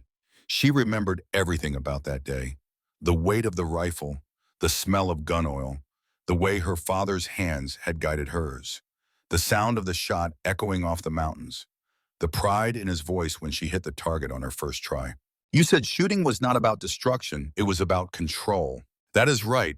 William reached out and took her hand, the hand that had squeezed a trigger 17 times in the last 3 hours, the hand that had saved 22 lives and ended 16 others. You have control, Elena. You always have. What you do with it is up to you. The helicopter pilot gestured. They needed to leave. William squeezed her hand once more. The grip of a father who had never stopped believing in his daughter, even when she stopped believing in herself. Come on, let us go back to the base. There are some people who need to hear what you did today, and some people who need to answer for what they did to you. Elena looked at her father, at the man who had taught her to shoot, who had raised her to be strong, who had watched from a distance as the institution she loved destroyed her. She had come to Afghanistan to disappear. Instead, she had found herself. Whatever came next, she would face it. Not alone, the art of silence. The helicopter rose above the ridgeline, and Elena Morgan watched the mountains fall away beneath her. Her father sat beside her, silent, present, the way he had been when she was a child and needed comfort without words, the way he had been when her mother died, the way he had been at every moment in her life when the world demanded too much and offered too little.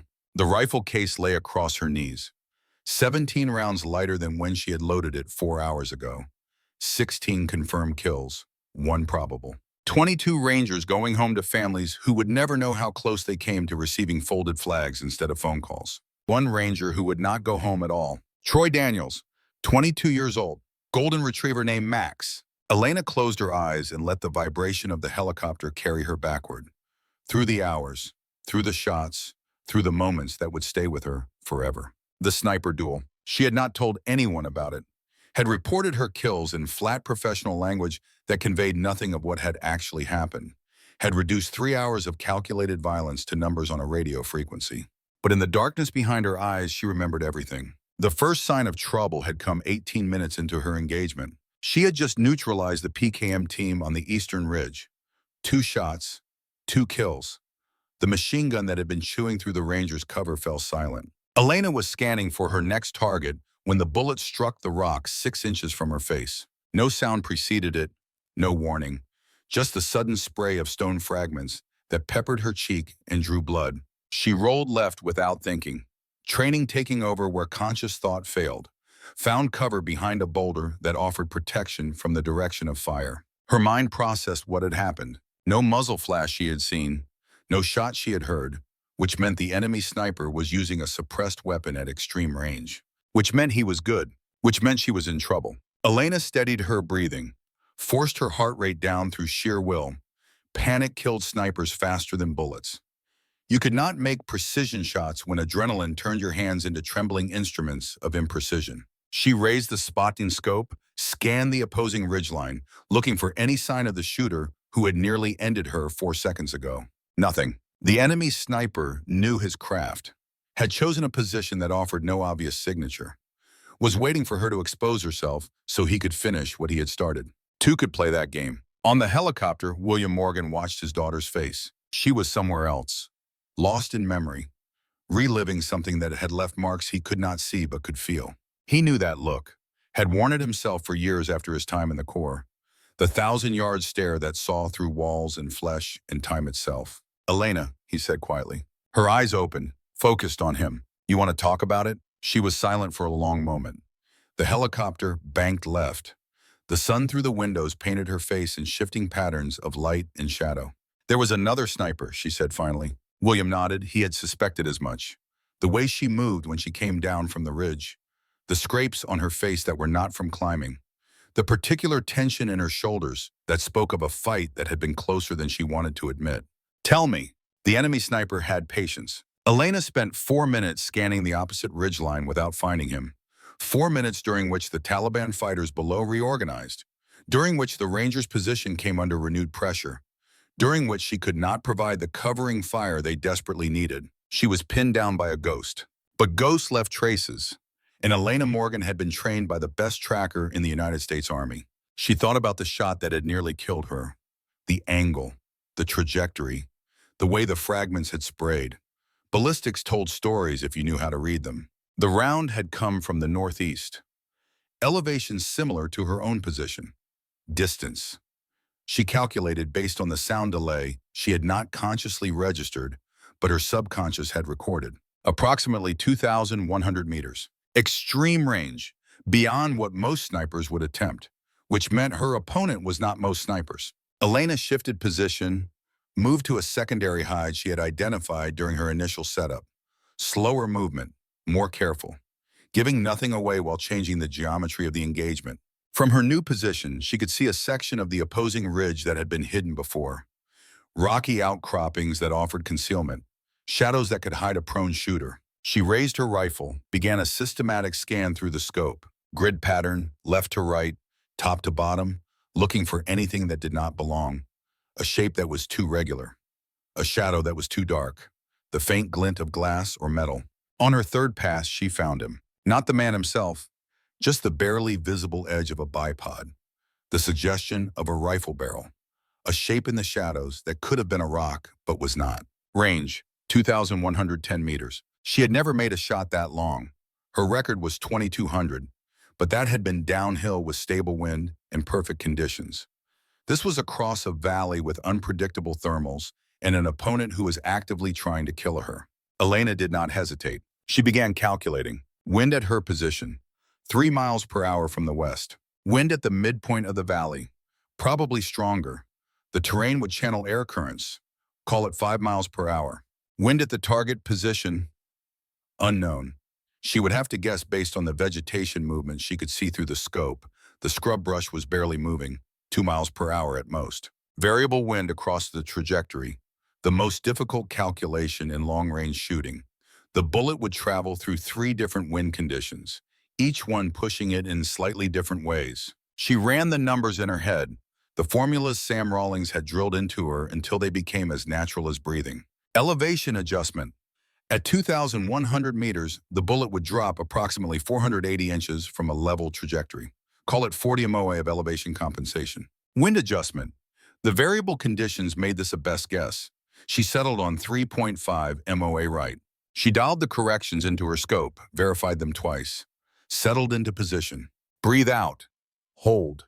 Wait for the pause between heartbeats. The enemy sniper shifted, just slightly, perhaps checking his own scope, perhaps preparing to shoot. It was enough. Elena saw the movement through her optic, a slight displacement of shadow, the confirmation that she had found a man and not a rock. She fired. The bullet left the barrel at 2,800 feet per second. It would take almost 3 seconds to reach the target. 3 seconds during which wind could push it off course, during which the enemy could move, during which 1,000 variables could turn a killing shot into a miss. Elena watched through the scope, watched the bullet arc across the valley, watched it fall through the thermal layers that rose from the sun-baked rocks, watched it strike 2 feet to the left of her target. Miss. Stone fragments erupted from the impact point. The enemy sniper flinched, pulled back into deeper cover. But now he knew where she was. William listened to his daughter describe the duel with the attention of a man who had fought similar battles 50 years ago. Different war, different mountains, same fundamental truth. Sniper combat was chess with lives as the stakes. Each move revealing information. Each shot changing the calculus. The winner was not necessarily the better marksman. The winner was the one who could think faster and adapt quicker. You missed, William said. What did you do next? Elena looked at him. A hint of a smile crossed her face. The first one he had seen since arriving. I did what you taught me, Dad. I changed the game. The enemy sniper had her range now. Elena knew it, could feel it in the way the air seemed to thicken around her position, in the way the mountains themselves seemed to be holding their breath. He would be adjusting his scope, compensating for the distance, preparing a shot that would not miss. She had seconds, maybe less. So she did something no sniper was supposed to do. She abandoned her position entirely. Not a subtle shift to a secondary hide. A full displacement. 300 meters of movement across exposed terrain while an expert marksman had her in his sights. It was insane. It was suicidal. It was the only move he would not expect. Elena ran, not blindly. She used the terrain, found dead ground where the contours of the land blocked line of sight to his position, moved in bursts between cover, never more than 5 seconds of exposure at a time. A bullet cracked past her head. Another struck the rocks at her feet. He was shooting, missing, but not by much. She dove behind a boulder formation and pressed herself against the stone, breathing hard, heart pounding, the rifle case banging against her back. 30 seconds of stillness, listening for movement, watching for any sign that he was repositioning to get a clear shot. Nothing. She had broken the geometry, changed the equation, given herself a new angle on his position. Now she needed to use it. On the ground below, Marcus Cole heard the shots from the ridgeline and felt his stomach clench. The sniper providing cover had gone silent 3 minutes ago. Now there was shooting from up there. Multiple shots, none of them directed at the Taliban fighters still engaging his position. Saber 1 actual to Overwatch. Status report, over. No response. Overwatch, this is Saber 1. Respond, over. Static. Cole exchanged a look with his senior NCO. Staff Sergeant Ian Sawyer had been in combat long enough to read the signs. She is in trouble, Sawyer said. I know. What do we do? Cole looked at his men. 18 Rangers still combat effective. 3 wounded, 1 dead. Ammunition critical. Enemy forces still surrounding them. There was nothing he could do. Nothing except wait and hope that whoever was up on that ridge had the skills to survive what was happening. The sounds of distant shooting continued. Elena found her new position and set up in under 60 seconds. The displacement had cost her time but bought her advantage. She now had a flanking angle on the enemy sniper's hide. Could see parts of his position that had been obscured before. She raised the rifle and began scanning. Found him immediately. He had made a mistake. A small one. He had shifted position to try to reacquire her, and in doing so had exposed more of himself than he realized. She could see his shoulder now, the curve of his back, the outline of his head against the darker rocks behind him. Range, 1,900 meters. Closer, more manageable. Wind conditions similar to before. But she did not fire. Not yet, because she had learned something in the last 5 minutes. This sniper was good. Very good. If she took a shot and missed again, he would know exactly where she was. Would have time to return fire before she could displace. She needed to be certain. Elena studied her opponent through the scope, tried to read him the way Sam Rawlings had taught her to read targets. Not just their position, their behavior, their patterns. This man was patient, disciplined. He moved with the economy of motion that came from decades of practice. The way he held his rifle, the way he scanned. Everything spoke of a professional who had been doing this longer than Elena had been alive. Soviet trained, she guessed. The old school, the generation of snipers who had learned their craft in the mountains of Afghanistan 30 years ago, fighting the Americans' predecessors, learning the same lessons in the same terrain. Respect your enemy, Sam had taught her. Understand what they are capable of, then figure out what they cannot do and exploit it. What could this man not do? He could not see through rocks, could not predict where she had moved, could not know that she had given up her original position entirely. He was looking for her in the wrong place, and that gave her the edge she needed. Elena controlled her breathing, slowed her heart rate to 60 beats per minute, then 55, then 50. The world narrowed to the space between her eye and the scope. The reticle settled on the enemy sniper's exposed shoulder. Center mass was not available. She would have to take what she could get. She calculated the shot, double-checked her math, triple-checked. Breathe out, hold. The enemy sniper shifted, started to turn. He had seen something, sensed something. The instinct of a predator recognizing the presence of another predator. Elena fired. The bullet covered 1,900 meters in just under 2.5 seconds. It struck the enemy sniper in the right shoulder. She saw the impact through the scope, saw him jerk backward, saw the spray of blood against the rocks behind him. Not a kill shot, but a mission kill. With his right shoulder destroyed, he could not operate a rifle, could not return fire, could not threaten her or the Rangers below. The duel was over. William sat back in the helicopter seat and let out a breath he had not realized he was holding. "How long?" he asked. "From the first shot to the last?" Elena thought about it. 23 minutes, maybe 25. 23 minutes of life and death decisions at distances most people could not comprehend. 23 minutes of calculating wind and elevation and probability while someone tried to kill her. He knew his daughter was good. He had trained her himself before the Army got hold of her, had watched her break every record he had ever set.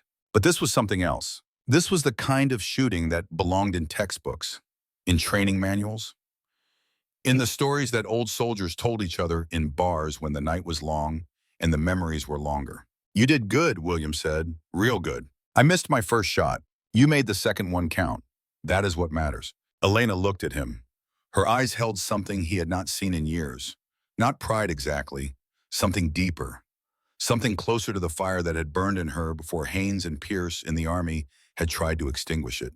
The helicopter began its descent toward Forward Operating Base Sentinel. The base looked different in the evening light.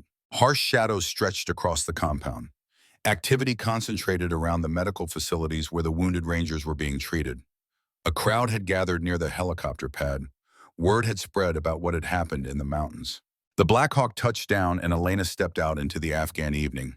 Marcus Cole was waiting. The Ranger captain looked like he had aged 10 years in the last 8 hours. Dust covered his uniform. Blood that was not his own stained his sleeves. But his eyes were clear and his handshake was firm. "Captain Morgan," he said, using the rank she had not held in 6 years. "The Army told me you were something special. They did not tell me you were a legend." Elena accepted the handshake, but not the compliment. 22 of your men went home. That is all that matters. 22 because of you." Cole's voice carried weight, the kind that came from watching friends die and knowing that the number could have been higher. "I do not know what happened between you and the Army. I do not know why you left. But I know what you did today, and I will make sure everyone else knows too." "That is not necessary." "It is absolutely necessary." He released her hand. "Your father?" William had stepped out of the helicopter behind her, standing with the quiet confidence of a man who had been in combat zones before this one was born. "William Morgan, Elena's father, also a sniper." Cole's eyebrows rose. He looked at William with new appreciation. "Runs in the family, I see." William shrugged. "She is better than I ever was. I just taught her the basics." "The basics," Cole repeated. He almost laughed. "The basics saved my entire team." The next hour passed in a blur of activity. Elena was escorted to the Tactical Operations Center for an initial debrief, gave her report in flat professional tones. 17 shots, 16 confirmed kills, 1 probable. Engagement of opportunity sniper at extended range resulting in incapacitation. Colonel Pierce listened from the back of the room, his face unreadable. She did not look at him, did not acknowledge his presence. There would be time for that conversation later. Right now, there were procedures to follow and reports to file. After the debrief, she was directed to the medical facility to have her wounds treated. Minor lacerations from stone fragments, bruises from the climb and the shooting, nothing that required more than antiseptic and bandages. Riley Hayes found her there. The young medic looked exhausted, dark circles under her eyes, hands that still trembled slightly from the adrenaline that had carried her through the day. Her uniform was still stained with blood. Daniel's blood. She had not taken the time to change.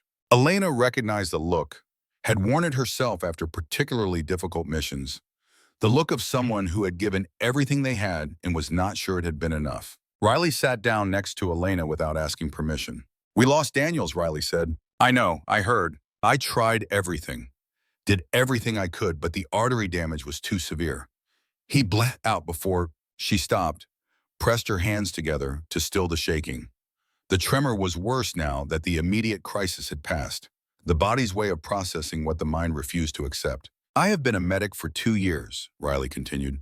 Lost patients before, casualty collection points where there was nothing to do but hold their hand. But this was different. I had time. I had supplies. I had everything I needed except the one thing that would have made a difference. What was that? A surgeon, a real operating room, the ability to do more than just slow the bleeding. Elena nodded. She understood. In combat, you worked with what you had, and what you had was never enough. You kept him alive for 2 hours with a wound that should have killed him in 20 minutes, Elena said.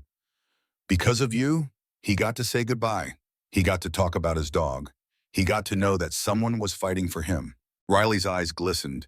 She blinked rapidly, trying to hold back tears that wanted to fall. How do you know what we talked about? I was listening. On the radio, while I was shooting. The young medic absorbed this, nodded slowly, processing the idea that someone on a distant ridgeline had heard her fighting to save a life, had heard her voice crack when the battle became personal. He talked about Max, his golden retriever, said his mom was keeping him. He loved that dog. Riley was quiet for a moment, looking at her hands, at the blood that had dried in the creases of her palms, at the evidence of a fight she had lost. Then she looked at Elena with an expression that held gratitude and awe and something that might have been the beginning of understanding. What you did up there, I have never seen anything like it. The guys are saying you made impossible shots, that you took out a Taliban sniper at 2,000 meters. 1,900. Riley almost smiled. 1,900, right. That is much more reasonable. Elena found herself smiling back, the first genuine smile in longer than she could remember. How old are you? She asked. 23. First combat deployment? Second, but first time losing someone I was trying to save. Elena reached out and put her hand on Riley's shoulder. The gesture surprised her. She had not touched another person voluntarily in months. It does not get easier, she said. The losses stay with you, but you learn to carry them. You learn to let them make you better instead of breaking you. How long does that take? Depends on the person. For me, it took about 6 years, and I am still learning. Riley looked at her, really looked, seeing past the contractor facade to the soldier underneath. What happened to you? Why did you leave the army? Elena considered the question, considered the answer, considered how much to reveal to this young woman who reminded her so much of herself. I was very good at my job, she said finally, and someone decided that made me a threat. So they destroyed me instead of protecting me. Who? A man named Victor Haynes, and the officers who chose to look the other way. Riley's expression hardened. I have heard that name. He is some kind of inspector general now, investigates misconduct. The irony was not lost on Elena. A predator put in charge of investigating predators. The fox is guarding the henhouse. He is coming here, Riley said, tomorrow, to investigate what happened today.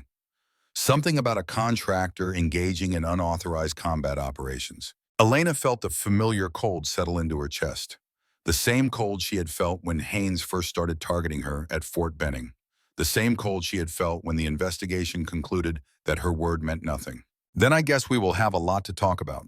William Morgan found his daughter standing at the edge of the base perimeter. She was looking at the mountains, the same mountains where she had spent 3 hours killing men and nearly being killed. The sun had set and the peaks were silhouettes against the sky turning purple and black. He did not speak, just stood beside her, the way he had done when she was a child and the nightmares came, the way he had done when her mother died, the way he would always do when she needed him. After a long silence, Elena spoke. He is coming, Dad. Haynes, tomorrow. I know, the colonel told me. What am I supposed to do? She turned to face him. I came here to disappear, to be invisible, to never have to see him again. And now you are not invisible anymore. William's voice was calm. Now you saved 22 lives and half the base knows your name. Now you cannot hide. I do not want to hide. The words surprised her, but they were true. She did not want to hide, did not want to be invisible, did not want to spend the rest of her life pretending to be something smaller than she was. She wanted to fight. Good, William said, because hiding was never going to work anyway. You are too damn good at what you do. Sooner or later, someone was going to notice. Elena looked at her father, at the man who had shaped her, who had given her the skills that had saved 22 lives today, who had never stopped believing in her even when she stopped believing in herself. What would you do if you were me? William was quiet for a moment, considering the question with the seriousness it deserved. When I came back from my last deployment, I wanted to hide too. Wanted to forget what I had done, what I had seen, the men I had killed. But the thing about being good at something, Elena, really good, is that it does not let you go. You cannot hide from who you are. You can try. You can bury it for a while, but eventually it comes back. And when it does, you have to decide, are you going to run again? Or are you going to stand and fight? What did you decide? I decided to build something. The ranch, the family, a life that used what I learned instead of running from it. William paused. I'm not saying it was easy. There were years when the nightmares came every night. Years when the bottle was my best friend. Years when your mother was the only thing keeping me from putting a bullet in my own head. Elena felt her eyes burn. Her father had never talked about this, not once in all the years she had known him. But I got through it, William continued, because I decided that the best way to honor what I did, the men I killed and the friends I lost, was to live a life worth living, to raise a daughter who would be better than me, to leave something behind that mattered. She reached out and took his hand, the hand that had taught her to shoot, that had bandaged her scraped knees, that had held her when she cried. I am scared, Dad. I know. What if I fail? What if Haynes wins again? Then you will get up and try again. Because that is what Morgans do. We do not quit. We do not surrender. We do not let the bastards win. He squeezed her hand. And tomorrow, when that piece of garbage walks onto this base thinking he is going to destroy you again, he is going to find out that the woman he tried to break is stronger than ever. And he is going to find out that she has family standing behind her. Elena felt the cold in her chest begin to thaw. Felt something warmer taking its place. Not hope exactly. Something more stubborn than hope. Something more dangerous. Resolution. Thank you, Dad. You do not need to thank me. Just make sure you are ready, because tomorrow is going to be a fight. I will be ready. They stood together in the gathering darkness. Father and daughter, snipers both, looking at mountains that had witnessed violence and survival, and the beginnings of something that felt almost like redemption. That night, Elena dreamed of Fort Benning. But the dream was different than before. Instead of the equipment room and Haynes's shadow and the helpless terror of being trapped, she dreamed of the rifle range. Dawn light, the smell of gun oil, Sam Rawlings standing beside her with a stopwatch and a range card. The target was 2,000 meters out. Wind variable, conditions imperfect. She fired. Center mass, perfect hit. Sam nodded, wrote something on his clipboard. Again, she fired again, another perfect hit. You are ready, Sam said. Ready for what? Whatever comes next. She woke to the sound of helicopters. The morning light was harsh through the small window of her quarters. She had slept for 6 hours, the longest uninterrupted sleep she had managed in months. She rose, dressed, checked her reflection in the small mirror that hung on the wall. The face that looked back at her was different than it had been yesterday. The circles under her eyes were the same. The lines that stress had carved were the same. But the eyes themselves had changed. They were not the eyes of someone hiding. They were the eyes of a sniper, clear, focused, ready. The helicopter landed at 800. Elena watched from the door of her quarters as 3 figures emerged. 2 military police, 1 officer, Lieutenant Colonel Victor Haynes. He had aged in the 6 years since she had last seen him. More gray in his hair, more weight around his middle. But he still carried himself with the same arrogant certainty. Still moved like a man who believed the rules did not apply to him. Because for most of his career, they had not. He was here to investigate her, to find fault with her actions, to punish her for having the audacity to save lives without his permission. Elena stepped out of her quarters and began walking toward the Tactical Operations Center. Time to meet the enemy again. She passed Sam Rawlings on the way. He had arrived sometime during the night, had been waiting for this moment as long as she had. Remember your training, Sam said quietly as she passed. Always. She passed her father's next. William had positioned himself near the TOS entrance. Not threatening, just present. A reminder that Elena was not alone. Show them what Montana girls are made of, he said. The same words he had spoken when she left for basic training 15 years ago. Elena nodded and walked through the door. The Tactical Operations Center was crowded. Colonel Pierce stood at the head of the table.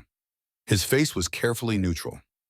Whatever guilt he carried, whatever conflict churned beneath the surface, he had hidden it behind the mask of command. But Elena could see the tension in his shoulders, the way his hands gripped the edge of the table, the small tells that revealed a man at war with himself. Major Henderson was there, Captain Grayson, several other officers whose names Elena did not know, all of them watching, all of them waiting to see how this confrontation would unfold. And Victor Haynes. He was seated at the table, paperwork spread before him, the picture of bureaucratic authority. His uniform was immaculate, his hair perfectly trimmed. Everything about him projected the image of a professional officer conducting a legitimate investigation. But Elena saw through the facade, saw the predator underneath, saw the same man who had cornered her in the equipment room 6 years ago, who had smiled while he tried to break her, who had succeeded only in revealing what he truly was. When Elena entered, he looked up with an expression of manufactured surprise. "Miss Morgan, good of you to join us. Please sit." Elena remained standing. "I prefer to stand." A flicker of irritation crossed Haynes's face, gone so quickly that most people would have missed it. But Elena was trained to notice small movements, small changes, the micro-expressions that betrayed what people were thinking beneath their carefully constructed masks. "As you wish," Haynes shuffled his papers with deliberate slowness. "The performance of a man who believed he held all the power. You understand why I am here? I understand you believe you have authority to investigate me." "I do have authority," Haynes smiled. The same smile he had used in the equipment room 6 years ago. The smile that said he could do whatever he wanted and no one would stop him. "I am here to determine whether a civilian contractor violated federal law by engaging in combat operations without proper authorization." "Colonel Pierce authorized my engagement." Pierce shifted uncomfortably. "The movement of a man caught between duty and guilt." "That is correct. Given the emergency circumstances, I made the decision to employ all available assets." "And was Miss Morgan a military asset?" Haynes asked, his voice silky with false concern. "My understanding is that she is a civilian intelligence analyst, not a soldier, not an authorized combatant, just a contractor who processes data and makes charts." The dismissal was deliberate, designed to minimize, to reduce her to something small and insignificant, the same tactic he had used at Fort Benning. "She is a former Army captain," Pierce said. His voice was stronger now, pushing back against the characterization. "One of the most decorated snipers in service history. Her skills were relevant to the emergency." "Former," Haynes repeated. Key word, she is no longer military, which means she had no business picking up a weapon, regardless of how many records she broke before her departure from service. The last two words were loaded. Everyone in the room felt the weight of them. Elena felt the old anger rise, the same anger that had burned through her therapy, through her recovery, through the years of trying to move past what this man had done. But she did not let it show. "I saved 22 lives," she said calmly. "Your investigation can call that whatever it wants. The Rangers who went home to their families will call it something else." Haynes' eyes narrowed. "I am not here to debate the outcome, Miss Morgan. I am here to determine whether proper procedures were followed, and whether certain individuals showed poor judgment in authorizing a mentally unstable civilian to engage in combat operations." Mentally unstable. There it was. The card he had always intended to play. The diagnosis that had ended her career. The weapon he had forged 6 years ago to destroy her. "My mental health is not your concern," Elena said. "It very much is my concern when it affects operational decisions." Haynes pulled a file from his stack. "I have your medical records, Miss Morgan. Post-traumatic stress disorder, medically discharged. History of," he made a show of reading, "depression, anxiety, and difficulty maintaining professional relationships." The words hung in the air, designed to humiliate, to remind everyone in the room that she was damaged goods. Colonel Pierce spoke. "Lieutenant Colonel Haynes, I do not think medical records are relevant to this investigation." "They are absolutely relevant." Haynes did not even look at Pierce. "We trusted this woman with a rifle. We put her in a position where she could engage hostile forces. And now we learn that she has a documented history of psychological instability. What if she had made a mistake? What if she had shot friendly forces? What if her judgment had been compromised?" "My judgment was fine," Elena said. 17 shots, 16 confirmed kills, one enemy sniper incapacitated. No friendly fire incidents, no collateral damage. "And I am supposed to take your word for that?" Haynes leaned forward. "The word of a woman who was discharged from the Army because she could not handle the stress of service?" The room went very quiet. Elena felt something shift inside her. The anger was still there, but something else had joined it, something colder, something more controlled. "I was not discharged because I could not handle stress," she said. Her voice was level, almost calm. I was discharged because I reported a superior officer for harassment, and the chain of command decided his career was worth more than my dignity. Haynes' expression flickered, just for a moment, just long enough for Elena to see the fear behind the arrogance. Those allegations were investigated, he said carefully. The investigation found insufficient evidence. The investigation was a cover-up, and you know it, because you were the one I reported. Silence. Every officer in the room stared at Haynes, at Elena, at the space between them where the truth had finally been spoken. That is a serious accusation, Haynes said. His composure was cracking. You are accusing me of... I am accusing you of harassment. I am accusing you of retaliation.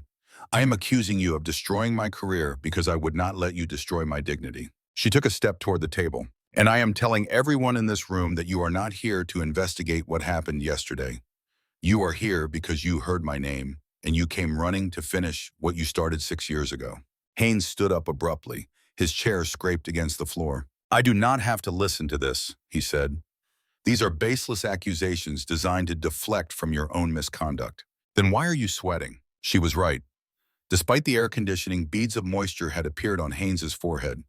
His hands, which had been steady throughout the meeting, now trembled slightly. This investigation is over for today, Haynes said. I will be filing a report recommending disciplinary action against Miss Morgan for insubordination and unfitness for contractor duties. He gathered his papers, and I will be recommending that Colonel Pierce face review for his decision to authorize an unfit civilian for combat operations. He walked toward the door. Elena did not move to stop him, but her voice carried across the room. This is not over, Victor. He paused, turned. What did you call me? I called you by your name, because you are not my superior anymore. You are not anyone's superior. You are just a man who could not stand being rejected by a woman who was better than him. Haynes' face contorted with rage. For a moment, Elena thought he might actually attack her. Then he turned and walked out of the building. The door slammed behind him, and Elena Morgan stood in the center of the Tactical Operations Center, surrounded by officers who had just witnessed something none of them fully understood. But they would. Soon enough, they would understand everything. The sins of the past. The door slammed behind Victor Haynes and silence filled the Tactical Operations Center. Elena stood where she had been standing, unmoved, unshaken. The adrenaline of confrontation still humming through her veins but not showing on her face. Around her, officers exchanged glances, the kind of looks that passed between people who had witnessed something they did not fully understand but recognized as significant. Colonel Pierce cleared his throat. That was... He started, then stopped. Tried again. Miss Morgan, what you said about Lieutenant Colonel Haynes is the truth, Elena finished. Every word. He harassed me for 8 months at Fort Benning. When I reported it, the investigation was buried, my career was destroyed, and he was promoted. Pierce's face had gone pale, the color of a man confronting sins he had tried to forget. The investigation, he said slowly. I was part of the chain of command that reviewed it. I know, Elena met his eyes. You signed the document that ended my career. The room went very still. Henderson, Grayson, the other officers, all of them watching. All of them realizing that this was not just about a contractor and an investigation. This was about something older, something darker, something that had been buried for 6 years and was now clawing its way back to the surface. Pierce swallowed hard.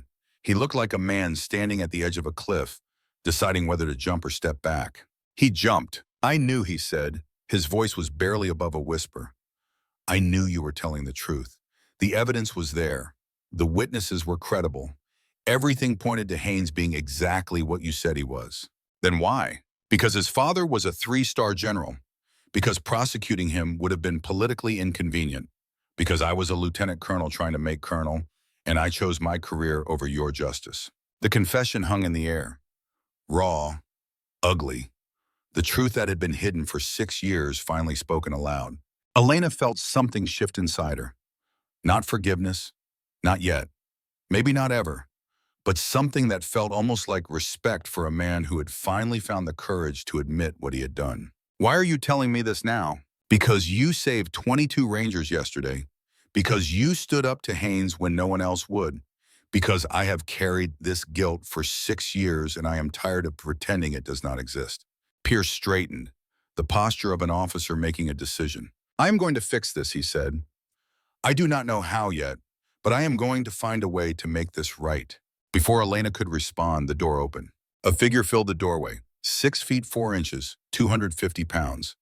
A face that looked like it had been carved from granite and left to weather in hard places. Thomas Kowalski, known to his friends as Bear. The nickname was not ironic. He had earned it during a mission in Somalia in 1993. The details were classified. The result was a Silver Star and a reputation that followed him through 3 decades of special operations. Men who had served with him spoke his name with the particular reverence reserved for those who had walked into hell and carried others out. Bear stepped into the room with the confidence of a man who had walked into worse places and walked out again. He was 58 years old, retired sergeant major, 30 years in Army Special Operations, most of it with Delta Force.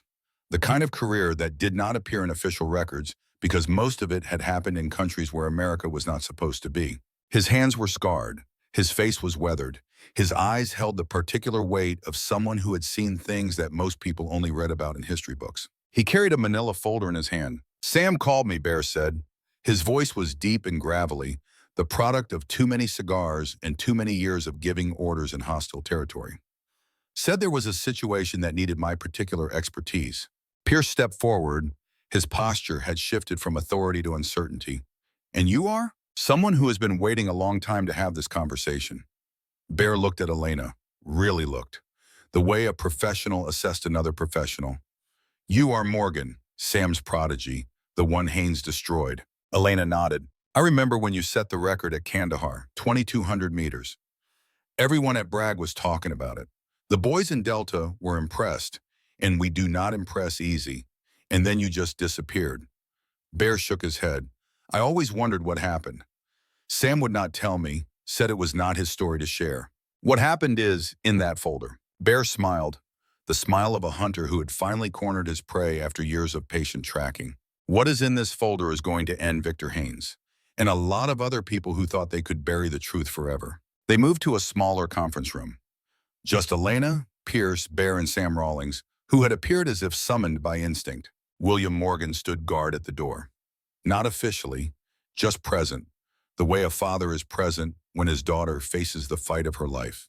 His 78-year-old frame blocked the entrance with the same determination that had carried him through 3 decades of service. Bear spread the contents of the folder across the table. The documents were organized with military precision, color-coded tabs, cross-referenced indices, the work of someone who had spent years building a case that could not be dismissed. "I have spent 3 years putting this together," he said.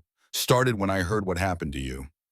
Figured there had to be more to the story. Men like Haynes do not just wake up one day and decide to destroy a career.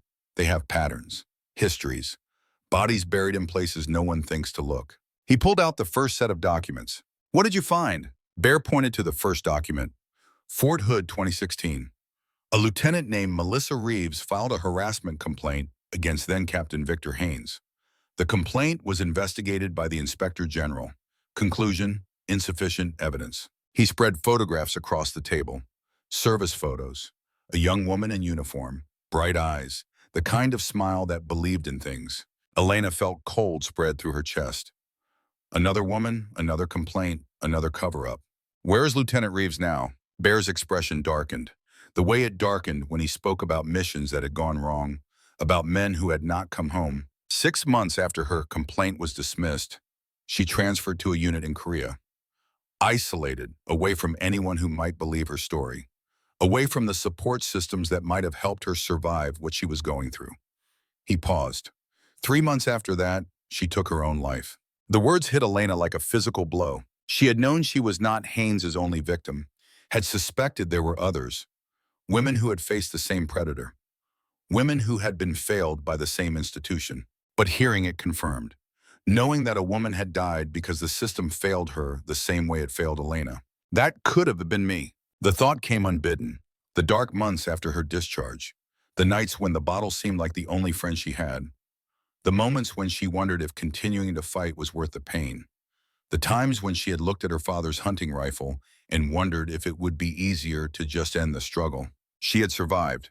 Melissa Reeves had not. Bear continued, his voice flat and professional. Reeves left a note. It mentioned Haynes by name. It detailed what he had done to her. It begged someone to investigate, to make sure he could not hurt anyone else. What happened to the note? It was classified as part of her personnel file, sealed, hidden away where no one would ever read it. Until now. Until now. Bear pulled out another document. This one was marked classified, red borders, warning stamps, the kind of markings that meant serious consequences for unauthorized disclosure. I had to call in every favor I had to get this. Men who owed me blood debts from operations that will never be acknowledged. 2017, Afghanistan.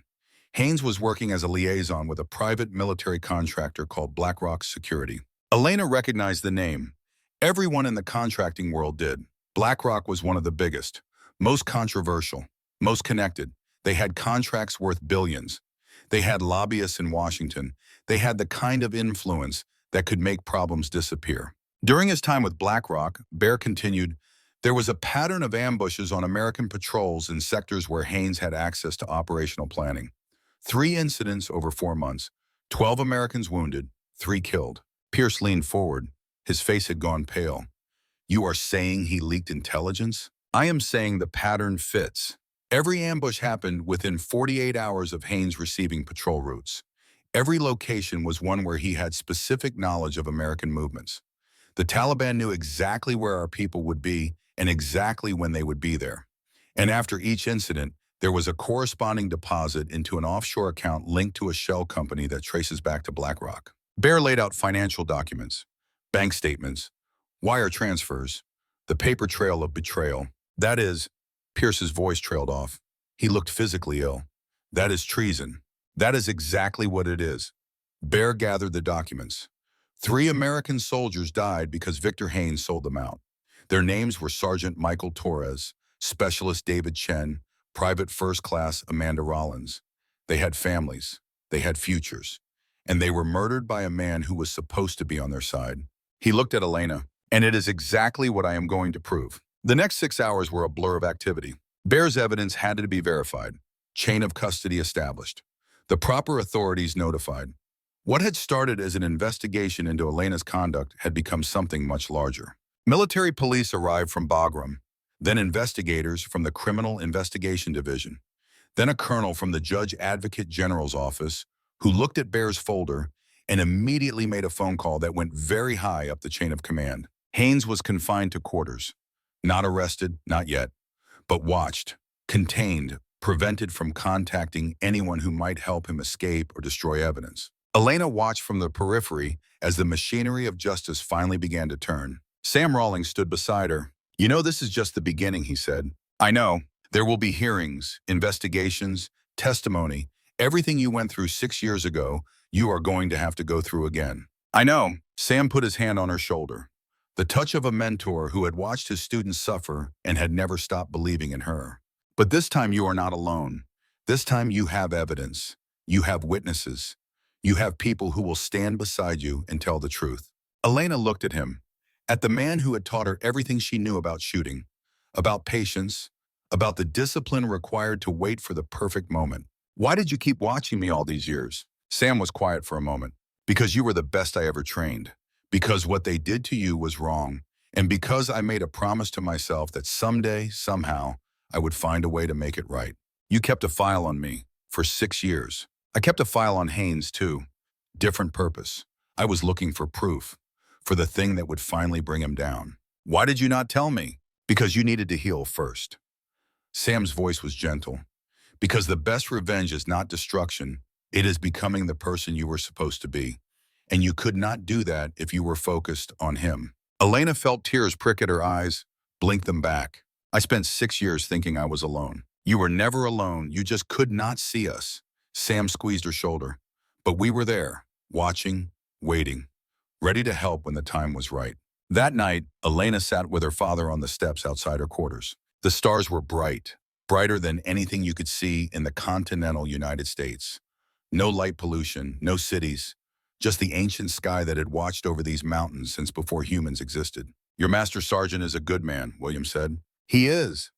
Elena pulled her knees up to her chest, like she used to do when she was a child. He never gave up on me, even when I gave up on myself. That is what good teachers do. They see potential even when the student cannot. Is that what you did? With me? William was silent for a moment, considering the question. When you were 10 years old, he said finally, I put a rifle in your hands for the first time. You were so small, the gun was almost as big as you were. I did not expect much, just wanted to see if you had any interest. What happened? You hit the target. First shot. Dead center at 50 yards. Elena remembered. Remembered the weight of the rifle, the smell of gun oil, the kick against her shoulder that had left a bruise. I thought it was luck. So did I. William smiled. So I had you shoot again. And again. 10 shots. All of them within a 3-inch circle at 50 yards. And that is when you knew. That is when I knew you had a gift. William turned to look at her. But gifts are not enough. Lots of people have gifts. What makes the difference is what you do with them, how you develop them, whether you have the discipline to turn raw talent into real skill. You taught me that discipline. I tried, but you did the work. You spent hours on the range when other kids were playing. You studied ballistics and wind patterns when other teenagers were watching television. You chose to be great. Elena looked at the stars, at the infinite darkness that held them. And then it was taken away from me. No, William's voice was firm. What was taken away was your uniform, your rank, your official recognition. But the skill, the gift, the person you became through all those years of work, that was never taken. It was always there, waiting for the moment when you would need it again. Like yesterday. William nodded. 22 people are alive because of what you built, because of the discipline you developed, because of the gift you never lost. Elena felt something loosen in her chest, a knot that had been tied for 6 years. I thought I was done being a sniper. You are never done being what you are. William put his arm around her shoulders, the way he had when she was small, the way he would until the day he died. You can walk away from it, you can try to be something else, but eventually the world will call you back. And when it does, you have to decide, am I going to answer or am I going to hide? I am done hiding. Good, because tomorrow is going to be hard and you need to be ready. The hearing convened at Bagram Airfield 3 days later. Elena had been flown in along with Pierce, Bear, Sam, and her father. The proceedings were classified, closed to anyone without the appropriate clearance. The room was standard military, flags in the corner, long table at the front where 3 officers sat in judgment, rows of chairs for witnesses and interested parties. Colonel Marcus Webb presided, a career JAG officer with a reputation for fairness and an absolute intolerance for politics interfering with justice. Flanking him were Lieutenant Colonel Patricia Sterling and Major James Voss. Both had been chosen specifically because they had no connection to anyone involved. No conflicts, no loyalties that might compromise their judgment. Victor Haynes sat at a table on one side of the room. He had a military lawyer beside him, a captain who looked like she wished she was anywhere else. Elena sat on the opposite side, alone by choice. She did not need a lawyer. She had the truth. The proceedings began with Pierce's testimony. The colonel walked to the witness stand with the bearing of a man going to his own execution. He had requested to testify first, had insisted on it. Colonel Pierce, Webb said, you understand you are testifying under oath and that any false statements may result in criminal prosecution? I understand, sir. Please state for the record your involvement in the 2019 investigation into allegations against then Major Victor Haynes. Pierce took a breath, then he began to speak. He told them everything. The harassment complaints, the evidence that had been gathered, the witnesses who had been interviewed, the pattern of behavior that was impossible to misinterpret. And then he told them about the decision. I was approached by Colonel Hendricks, Pierce said. Haynes' father is General Haynes. 3 stars, influential. Colonel Hendricks made it clear that pursuing the investigation would be career suicide. What did you do? Pierce's voice dropped. I signed the document concluding that there was insufficient evidence. I knew it was wrong. I knew I was protecting a predator. But I chose my career over her justice. The room was silent. Webb's expression had not changed, but his eyes had grown cold. Why are you admitting this now? Because I watched her save 22 Rangers with skills the Army threw away. Because I watched her stand up to Haynes when no one else would. Because I have carried this guilt for 6 years, and it has eaten at me every single day. Pierce looked at Elena. I cannot undo what I did. I cannot give her back the career that was stolen. But I can tell the truth now, and I can accept whatever consequences come from that truth. Bear testified next. He laid out the evidence methodically. The Fort Hood incident, Melissa Reeves, the pattern of harassment that predated Elena by years.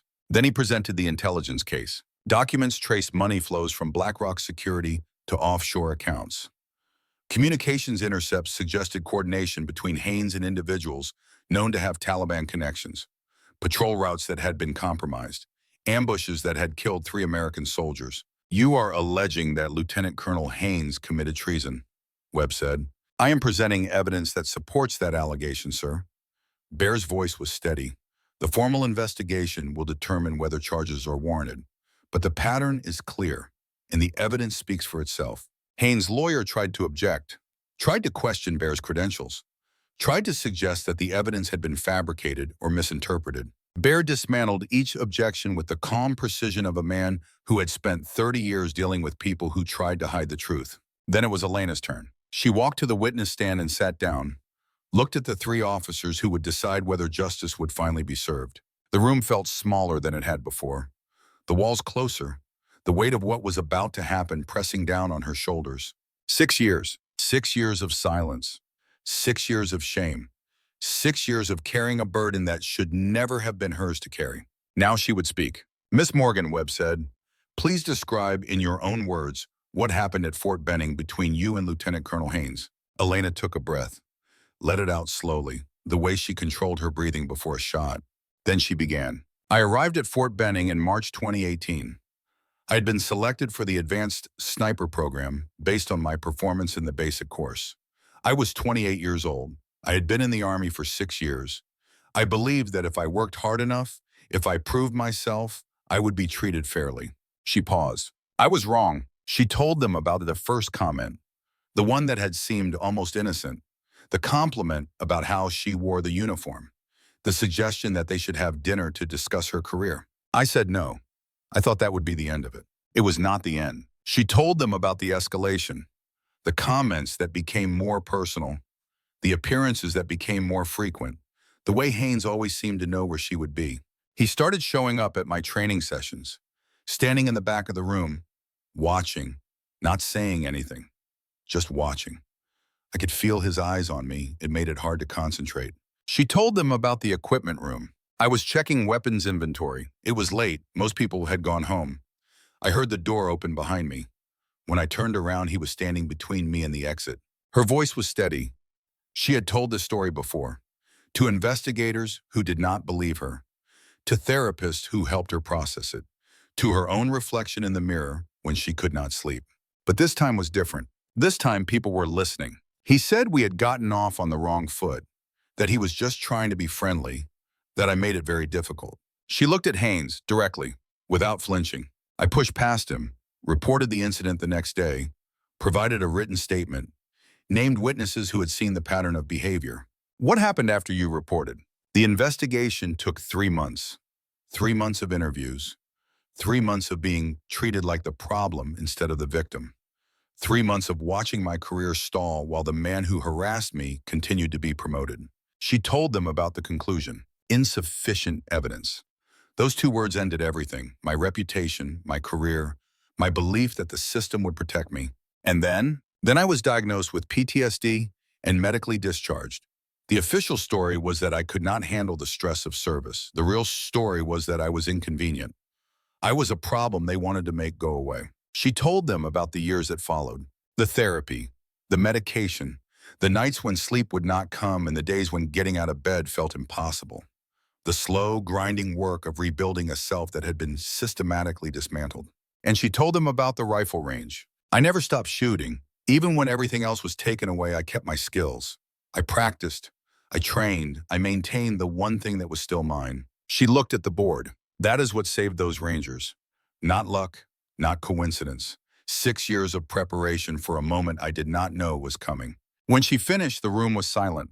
Webb looked at her for a long moment, his expression unreadable, the face of a man weighing evidence and testimony and the weight of decision. Miss Morgan, do you have any final statement? Elena considered the question. I joined the Army because I believed in something, she said.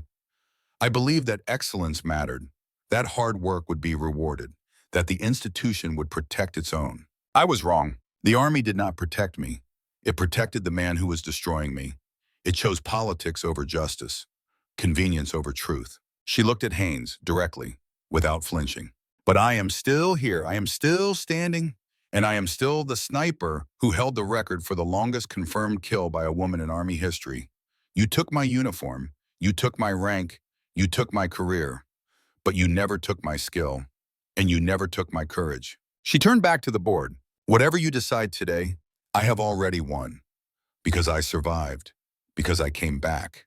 Because when 22 Rangers needed someone to save them, I was there. And Victor Haynes was not. The board deliberated for 4 hours. Elena waited in a room nearby. Her father sat beside her. Sam paced near the window. Bear had disappeared somewhere, probably making more phone calls to people whose names would never appear in any official record. The waiting was the hardest part, harder than the testimony, harder than facing Haynes, the uncertainty of knowing that your fate was being decided in a room you could not enter. Whatever happens, William said, I am proud of you. Elena looked at him, at the man who had shaped her, who had given her the foundation that had sustained her through everything. I know, Dad. I mean it. Whatever they decide, you showed them who you are. You showed everyone. She nodded, took his hand, held it the way she had when she was a child afraid of the dark. The door opened. A specialist appeared. The board is ready. The room felt different when Elena walked back in. The 3 officers had the look of people who had made a difficult decision. Webb's face was grave. Sterling appeared to have been crying at some point. Voss was staring at the table as if he could not bear to look at anyone. Haynes sat at his table. His lawyer had a hand on his arm. Restraining him or supporting him, Elena could not tell. This board has reviewed all evidence presented, Webb said. We have heard testimony from Colonel Pierce, Sergeant Major Kowalski, and Miss Morgan. We have examined documents, communications intercepts, and financial records. He paused. Our findings are as follows. Regarding the 2019 investigation into harassment allegations against then Major Victor Haynes, the evidence clearly supports Miss Morgan's account. The investigation was compromised by command influence. The conclusion of insufficient evidence was not supported by the facts. Regarding Miss Morgan's medical discharge, the diagnosis of PTSD appears to have been weaponized to remove a complainant rather than provide legitimate medical care. This represents a serious breach of military justice protocols. Regarding the allegations of intelligence compromise, the evidence presented by Sergeant Major Kowalski establishes probable cause to believe that Lieutenant Colonel Haynes provided classified information to hostile actors, resulting in the deaths of 3 American service members. Webb looked at Haynes. Lieutenant Colonel Victor Haynes, this board recommends that you be referred for court-martial on charges of conduct unbecoming an officer, obstruction of justice, and espionage. You will be held in military custody pending formal charges. Haynes stood up. His face was red. His fists were clenched. This is a setup, he shouted. This is revenge. That woman is lying. They are all lying. MPs moved forward, took his arms. You cannot do this to me. My father is a general. He will destroy all of you. Webb's expression did not change. Your father has been notified of these proceedings, Lieutenant Colonel. He has declined to intervene. The MPs led Haynes away. His shouting continued down the hallway, growing fainter until it disappeared entirely. Silence filled the room. Webb turned to Elena. Miss Morgan, this board cannot undo what was done to you. We cannot restore the years that were taken. But we can acknowledge that a grave injustice occurred, and we can ensure that the man responsible faces the consequences he has evaded for too long. He stood. The other board members stood with him. The Army failed you. I am sorry. It was not enough. Nothing would ever be enough. But it was something. Outside the hearing room, Elena found her father waiting. He did not ask what happened. He could see it on her face. He just opened his arms. And for the first time in 6 years, Elena Morgan allowed herself to cry. That night, there was a gathering in one of the recreation buildings at Bagram. Nothing official, just people who had been part of what happened coming together to process what they had witnessed. The way soldiers have gathered after battles since the beginning of warfare. The building was simple, folding tables, metal chairs, a refrigerator stocked with drinks. But someone had found a bottle of something amber, and it passed from hand to hand with the silent understanding that some moments required more than water. Marcus Cole was there. He had flown in that morning to provide testimony about the Ranger operation. He brought several of his men with him, soldiers who wanted to meet the woman who had saved their lives, who wanted to shake her hand, who wanted to look into the eyes of the ghost who had watched over them. Riley Hayes was there. She had received special permission to attend. She sat near Elena, not saying much, just present. The way people are present when words are not enough. Her hands had stopped shaking. The tremor that had followed her through the days after the battle had finally stilled. Sam Rawlings was there.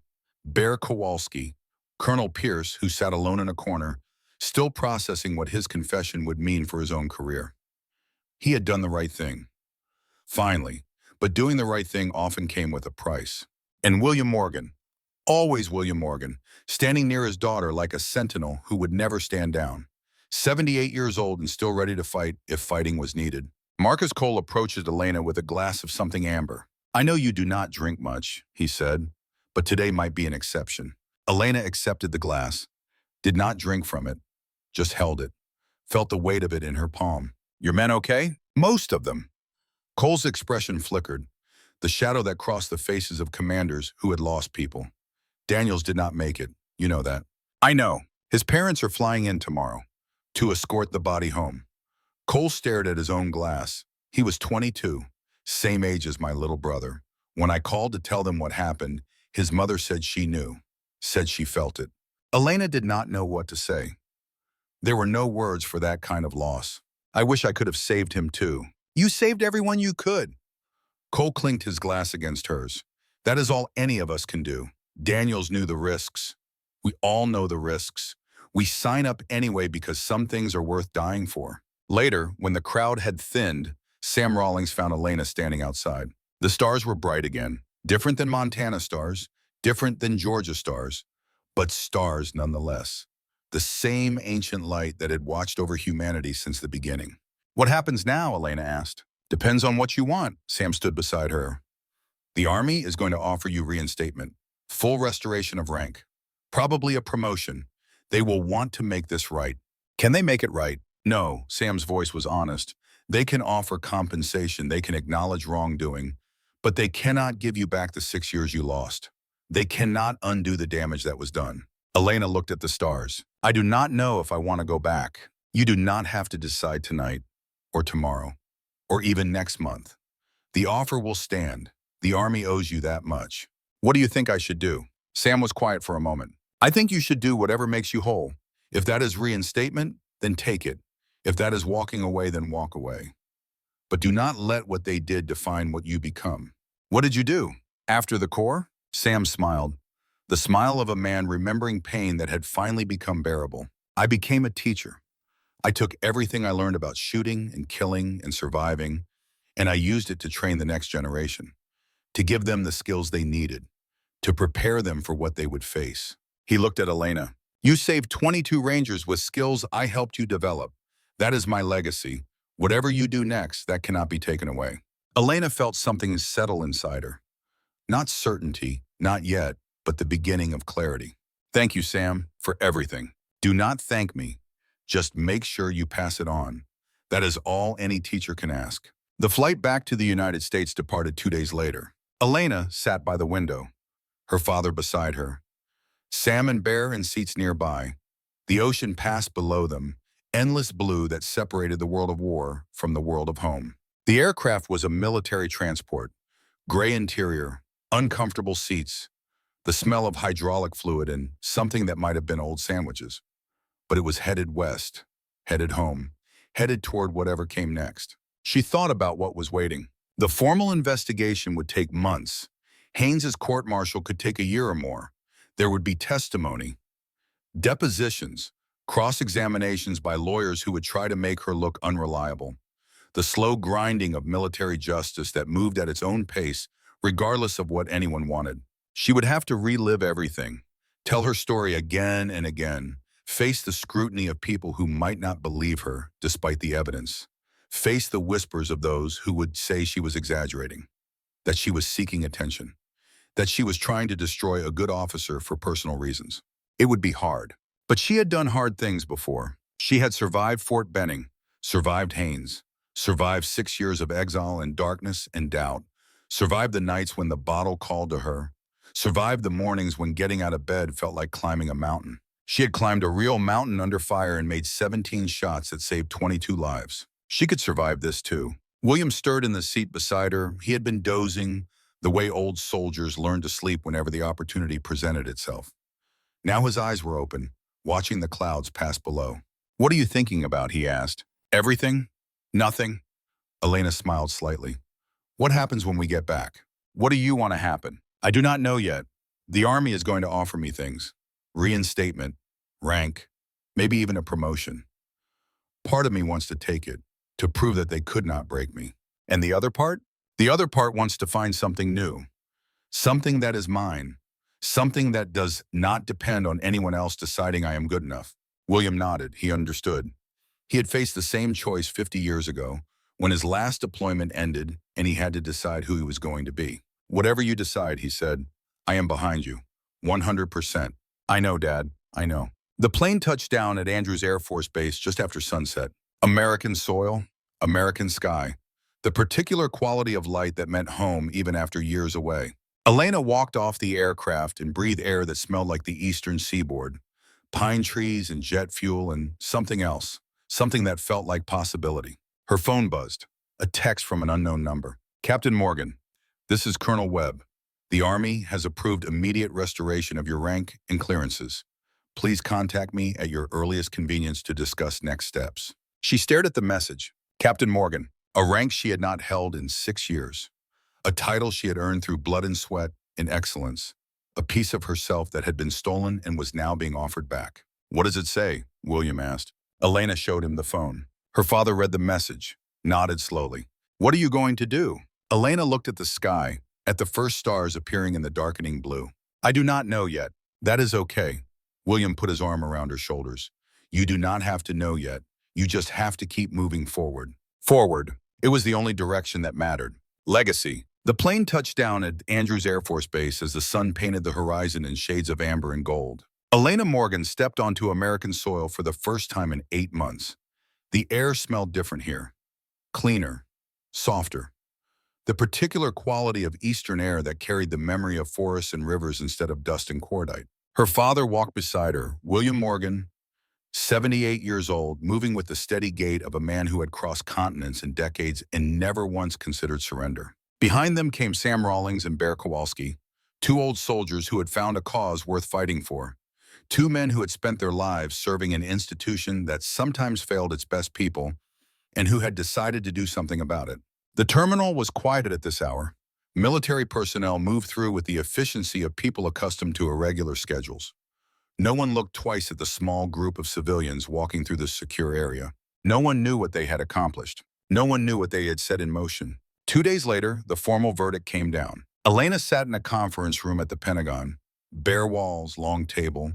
The particular atmosphere of a place where careers ended and began. Where decisions were made that would ripple through the lives of people who would never see this room. Colonel Marcus Webb presided via video conference. His face filled the screen at the end of the table. Grave, professional, the bearing of a man delivering news that carried weight. This board has concluded its review of all matters related to Lieutenant Colonel Victor Haynes and the circumstances surrounding Miss Elena Morgan's discharge from service. Our findings are as follows. Elena listened, her hands folded on the table, her face neutral. Whatever they decided, she had already won. She had stood up. She had spoken. She had forced the truth into the open after 6 years of darkness. Whatever came next was secondary. Regarding Lieutenant Colonel Victor Haynes, Webb continued, this board recommends a general court-martial on charges of conduct unbecoming an officer, obstruction of justice, making false official statements, and espionage. Based on the evidence presented, we believe there is probable cause to pursue charges related to the deaths of 3 American service members. Lieutenant Colonel Haynes will be held in military custody pending trial. The words landed in the room like stones dropped into still water. Espionage. The deaths of 3 American service members. Victor Haynes had not just harassed women.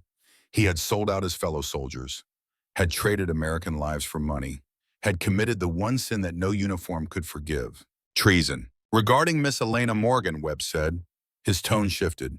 Softer, almost apologetic. This board finds that her medical discharge in 2019 was improperly administered. The diagnosis of PTSD was weaponized to remove a complainant rather than provide legitimate care. We recommend that her discharge be converted from medical to honorable, with full restoration of rank and benefits. Elena felt something loosen in her chest, a knot that had been tied for 6 years. Honorable. It was just a word, just a designation in a personnel file that most people would never see. But it mattered. It meant the army was acknowledging finally that she had not been the problem, that she had served with honor, that what happened to her was wrong. Additionally, Webb said, given Miss Morgan's actions in the Zari district operation, this board recommends consideration for the Silver Star. Her precision fire support directly contributed to the survival of 22 American soldiers. Her engagement of a hostile sniper at extreme range demonstrated exceptional skill and courage under fire. A Silver Star. She already had one, had earned it in Kandahar before everything fell apart. But this one would mean something different. This one would acknowledge who she had become, not who she used to be. Miss Morgan, do you have any response? Elena looked at the screen, at the face of the colonel who had presided over her vindication. Thank you, sir, for listening, for believing. Webb nodded, the gesture of a man who understood that justice delayed was still justice, that sometimes the system worked even when it took too long. There is one more matter, Webb said. The Army would like to discuss your future, if you are willing. The meeting happened the next morning. Elena arrived at Fort Myer, the Army post adjacent to Arlington National Cemetery. The building was old, Afghan, historic, the kind of place where decisions had been made since before her grandparents were born. Colonel Webb met her in a small office overlooking the parade ground. His hair was grayer in person than it had appeared on screen. His eyes held the weight of a career spent navigating the complex terrain of military politics. Captain Morgan, he said, using the rank she had not held in 6 years, please sit. Elena sat, waited. She had learned patience in places far more dangerous than this. I will be direct, Webb said. The Army made a mistake. We failed you. We allowed a predator to operate unchecked because it was politically convenient. We sacrificed your career to protect his. That was wrong. He folded his hands on the desk. We cannot undo what happened. We cannot give you back the 6 years you lost. But we can offer you an opportunity to shape what comes next. What kind of opportunity? Webb leaned back in his chair, the posture of a man about to make a significant offer. We are reorganizing the sniper training program at Fort Benning. New curriculum, new standards, new emphasis on inclusion and excellence. He paused. We want you to lead it. Elena felt the words settle into her chest. Fort Benning, the place where she had become a sniper, the place where Haynes had destroyed her, the place where everything had started and everything had ended. You want me to go back? I want you to transform it, to build something that reflects who you are and what you believe, to train the next generation of snipers, male and female, in the standards you exemplified. Elena was quiet for a long moment. Why me? Because you are the best, Webb's voice was firm. Because your record speaks for itself. Because 22 Rangers are alive because of what you did in those mountains. And because the young soldiers who come through that program deserve to learn from someone who understands excellence. He stood, walked to the window, looked out at the parade ground where soldiers had marched for 200 years. I know this is a lot to consider. I know there are reasons you might want to walk away and never look back. But the Army needs people like you, people who will not compromise on standards, people who will fight for what is right even when it costs them. He turned back to face her. The offer is open. Take whatever time you need to decide. But know that if you choose to come back, you will have my full support and the support of everyone who knows what you did and what was done to you. Elena looked at him, at the uniform, at the flags, at everything she had once believed in and had learned to distrust. I need time, she said. Take all the time you need.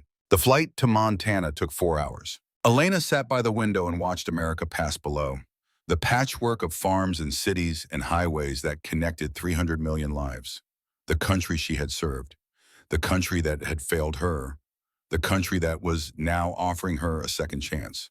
Her father sat beside her, reading a newspaper, the old-fashioned kind made of actual paper. William Morgan had never trusted the internet with anything important. You are thinking too hard, he said without looking up from the paper. How do you know? Because I can hear it. Your brain makes a particular sound when it is working overtime. Elena smiled despite herself, the first genuine smile in longer than she could remember. They offered me Fort Benning. William folded the paper, looked at her with eyes that had seen too much and still found reasons to hope. What did you tell them? I told them I needed time. That is smart, he nodded slowly.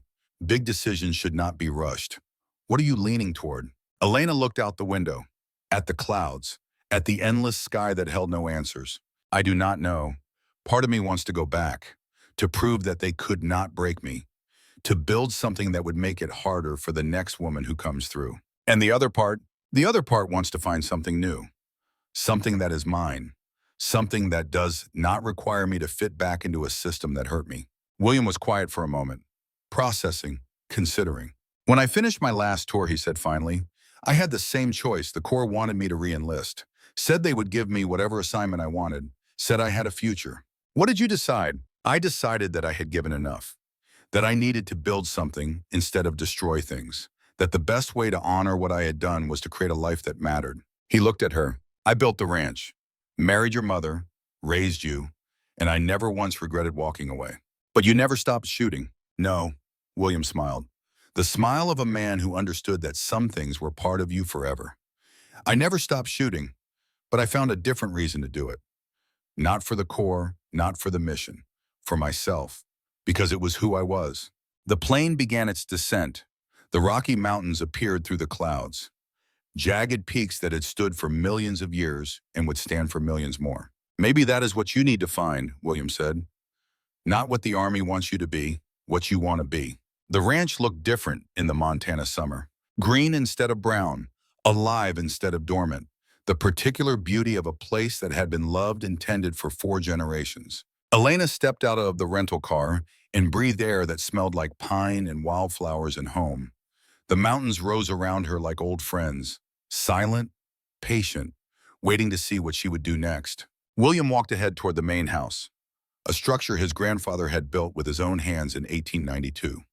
Logs and stone and the stubborn determination of people who refused to let the wilderness defeat them. She followed slowly, taking in the familiar landscape with new eyes. The barn where she had learned to ride horses, the pasture where she had chased chickens as a child, the shooting range her father had built behind the house, where she had fired her first rifle at age 10 and discovered a gift she did not know she possessed. Everything was the same. Everything was different. She was different. The first week passed in a blur of simple labor. Elena fixed fences, repaired equipment, helped her father with the cattle that still roamed the back pastures. Physical work that tired her body and quieted her mind.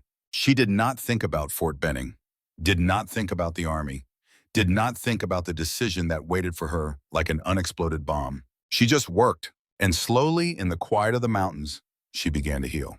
Not completely. The wounds were too deep for that. The scars would always be there. The memories of what Haynes had done, the anger at the system that had protected him, the grief for the career that had been stolen. But the edges softened. The sharp pain became a dull ache. The constant anxiety that had followed her for 6 years began to fade. She started sleeping through the night, started eating regular meals, started looking forward to mornings instead of dreading them. The medication helped. Dr. Patricia Chen had found the right combination, and Elena had been diligent about taking it. But the mountains helped too. The silence, the space, the freedom to exist without judgment. Her father watched without commenting, the way he had always watched. Present but not intrusive, available but not demanding. One evening they sat on the porch as the sun set behind the peaks. You look better, William said. I feel better. You made a decision yet? Elena watched the colors shift across the sky, orange bleeding into purple, bleeding into the deep blue of approaching night. Not yet. That is okay. William rocked slowly in his chair. Some decisions need time to cook, like a good stew. You cannot rush it or it comes out wrong. She smiled. The cooking metaphor was pure William Morgan, a man who believed that most of life's problems could be solved with patience and the right application of heat. I keep thinking about what you said, Elena said, about building something instead of destroying things. And I think that is what I want. But I do not know what it looks like. I do not know what I would build. William was quiet for a moment, the silence of a man who had learned that the best advice often came from listening rather than speaking. You know what you are good at, he said finally. You know what you love. Start there. The visitors arrived 2 months later. Elena was in the barn when she heard the vehicles approaching. Multiple engines, the sound of tires on gravel that had not been disturbed in weeks. She walked outside and stopped. A truck had pulled up in front of the house. Behind it, 2 more vehicles, SUVs with rental plates. And climbing out of the lead truck, a figure she would recognize anywhere. Samuel Rawlings, 61 years old, moving with the energy of a man half his age. The smile on his face was wider than she had ever seen. Surprise, he said. Elena stared. watched as more people emerged from the other vehicles. Marcus Cole, the ranger captain who had led the men she saved. He had civilian clothes on now, but he still moved like a soldier. Riley Hayes, the young medic who had fought to save Troy Daniels, who had sat with Elena in that medical bay and talked about loss and survival. Tyler Brooks, the private who had been on his first deployment, who had discovered that war was not an adventure, who had survived because of 17 shots fired from a distant ridge. And finally, from the last vehicle, a massive figure that blocked out the sun, Thomas Kowalski, Bear, the man who had spent 3 years building the case that destroyed Victor Haynes. They gathered in front of the house, 6 people who had been strangers 8 months ago, who had been bound together by blood and fire and the particular gravity of shared trauma. "What is this?" Elena asked. Sam stepped forward, the smile still on his face, the look of a man who had been planning something for a long time and was finally ready to reveal it. "This is a reunion," he said, "and a proposal." They sat around the dining room table, the same table where Elena had eaten meals with her parents for 18 years, where she had learned to do homework and argue about politics and dream about the future. William had made coffee, the strong kind that he preferred, the kind that could strip paint if you left the cup sitting too long. "We have been talking," Sam said, "all of us, for the past 2 months, about you, about what you did, about what you deserve." Elena looked at the faces around the table, waiting, listening. "The Army offered you a job," Sam continued, "chief instructor at Fort Benning. It is a good offer, a chance to rebuild your career, to prove that they could not break you." He paused. "But we think there is something better." Bear leaned forward. His massive frame made the chair look like doll furniture. "I spent 30 years in the Army," he said. "Delta Force, special operations, the kind of work that does not appear in official records. And in all that time, I watched good people get chewed up by the system. Watched them struggle to transition when they got out. Watched them fall through the cracks because no one was there to catch them." He looked at Elena. "I am tired of watching." Marcus Cole spoke next, the ranger captain who had seen his men nearly die in those mountains. 22 of my rangers are alive because of you. They have families, they have futures, and every single one of them wants to know who you are, wants to meet the woman who saved them." He reached into his pocket and pulled out a folded piece of paper. "This is a petition, signed by every survivor of the Zaria operation. They want to contribute to whatever you do next. Money, time, whatever they can give." Riley Hayes was next, 23 years old, the medic who had held Troy Daniels' hand as he died. "My contract ends in 4 months," she said. "I have been thinking about what comes next, about whether I want to stay in the Army or do something else." She looked at Elena. "I want to do something else. I want to teach people the skills that kept my rangers alive. Field medicine, trauma care, the things that make the difference between life and death." Tyler Brooks, the youngest of them all, spoke last. His voice was steadier than it had been in Afghanistan. The tremor that had marked his first deployment was gone. "I am still figuring things out," he said. "I do not know what I want to be yet, but I know what I learned from watching you. I learned that excellence matters, that discipline matters, that being willing to do hard things when other people give up is what separates the survivors from the statistics." He looked around the table. "I want to learn more, and someday I want to teach others what I learn." Elena sat in silence, processing, feeling something build in her chest that she could not quite name. "What exactly are you proposing?" she asked. Sam smiled, the smile of a teacher who had just watched his student arrive at the right conclusion. "A training center, independent, not connected to the Army or any government agency. A place where people can come to learn the skills that matter. Precision shooting, survival, medical care, mental resilience." He leaned back in his chair. "Not just for soldiers, for anyone who wants to learn. Veterans struggling to find their place after service. Young people who need direction. Adults looking for a second chance. Anyone willing to work." Bear nodded. "I have funding, veteran foundations that have been looking for something exactly like this. Organizations that want to invest in people instead of bureaucracy." Marcus added his piece. "The Rangers Association will send referrals. Men and women who need what you can teach, who need someone to believe in them the way you believed in us when you climbed that ridge." Elena looked around the table, at the faces of people who had come to mean something to her, at the unexpected family that had formed in the crucible of crisis. Then she looked at her father. William Morgan sat at the head of the table. the patriarch of a legacy that stretched back 4 generations. The man who had taught her to shoot, who had raised her to be strong, who had never stopped believing in her even when she stopped believing in herself. This ranch has 2,000 acres, William said. Most of it is not being used for anything. There is room here, room to build something. He looked at his daughter, and I can think of no better use for Morgan land than training the next generation to be excellent. Elena felt tears prick at her eyes, blinked them back, breathed through the emotion that threatened to overwhelm her. "Why not?" she asked. Her voice was barely above a whisper. "Why are you all doing this? You have careers, lives, futures of your own. Why invest everything in this?" Sam answered first. "Because 31 years of service taught me one thing. Legacy is not what you do, it is what you leave behind. The soldiers I trained went on to train others. The skills I passed down multiplied across generations. That is legacy. That is what matters." Bear spoke next. "Because I have seen too many good people abandoned by the system, chewed up and spit out and left to figure things out on their own. This is how we fight back. Not against the army, for the people the army forgets." Marcus Cole met her eyes. "Because 22 families still have their sons and daughters because of you. Because you climbed a mountain alone and made impossible shots and never asked for recognition. Because you deserve better than what the army can offer." Riley was crying now, not trying to hide it. "Because my mother told me about you," she said. "About the woman who stood up when no one else would. The woman who proved that excellence matters more than politics. She said you were the reason she kept going after what happened to her." Elena stared at Riley, processing. "Your mother?" "Catherine Hayes. She was stationed at Fort Benning when you were there. She saw what Haynes did. She tried to help. And when they buried your case, it broke something in her." Riley wiped her eyes. "But she kept going because she knew that someday, somehow, the truth would come out, and she wanted to be there when it did." Elena felt the room tilt, felt connections forming that she had not known existed. Catherine Hayes, a name she did not remember, a woman who had tried to help, a soldier who had been silenced along with her. Finally, William spoke. "Because I want to see my daughter happy. And you are happiest when you are teaching, when you are passing on what you know, when you are helping people become better than they were." He reached across the table and took her hand. "This is what you were meant to do, Elena.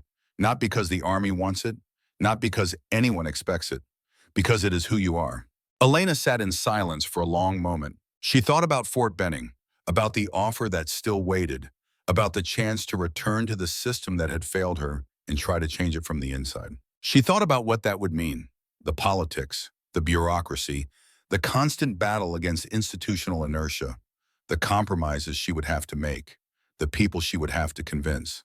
Then she thought about this, about the faces around this table, about the ranch where she had grown up, about the mountains that had always felt like home, about the chance to build something that was truly hers. She looked at Sam Rawlings, at the man who had taught her everything she knew about shooting, about patience, about the discipline required to achieve excellence. "All right," she said, "let us do this." 6 months later, the sign went up at the entrance to Morgan Ranch, Morgan Legacy Training Center. And below that, in smaller letters, "Excellence has no limits." The construction had taken the full 6 months.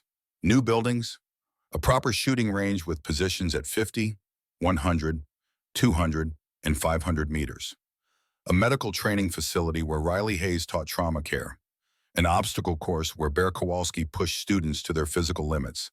A classroom where Sam Rawlings lectured on ballistics and wind calculation and the mathematics of precision. The funding had come from a dozen sources: veteran foundations, private donors, the Rangers Association, even a few anonymous contributions that Bear refused to explain, but Elena suspected came from his Delta Force network. The first class arrived in October. 20 students, 12 men, 8 women, ages ranging from 16 to 45, backgrounds as varied as the mountains that surrounded them.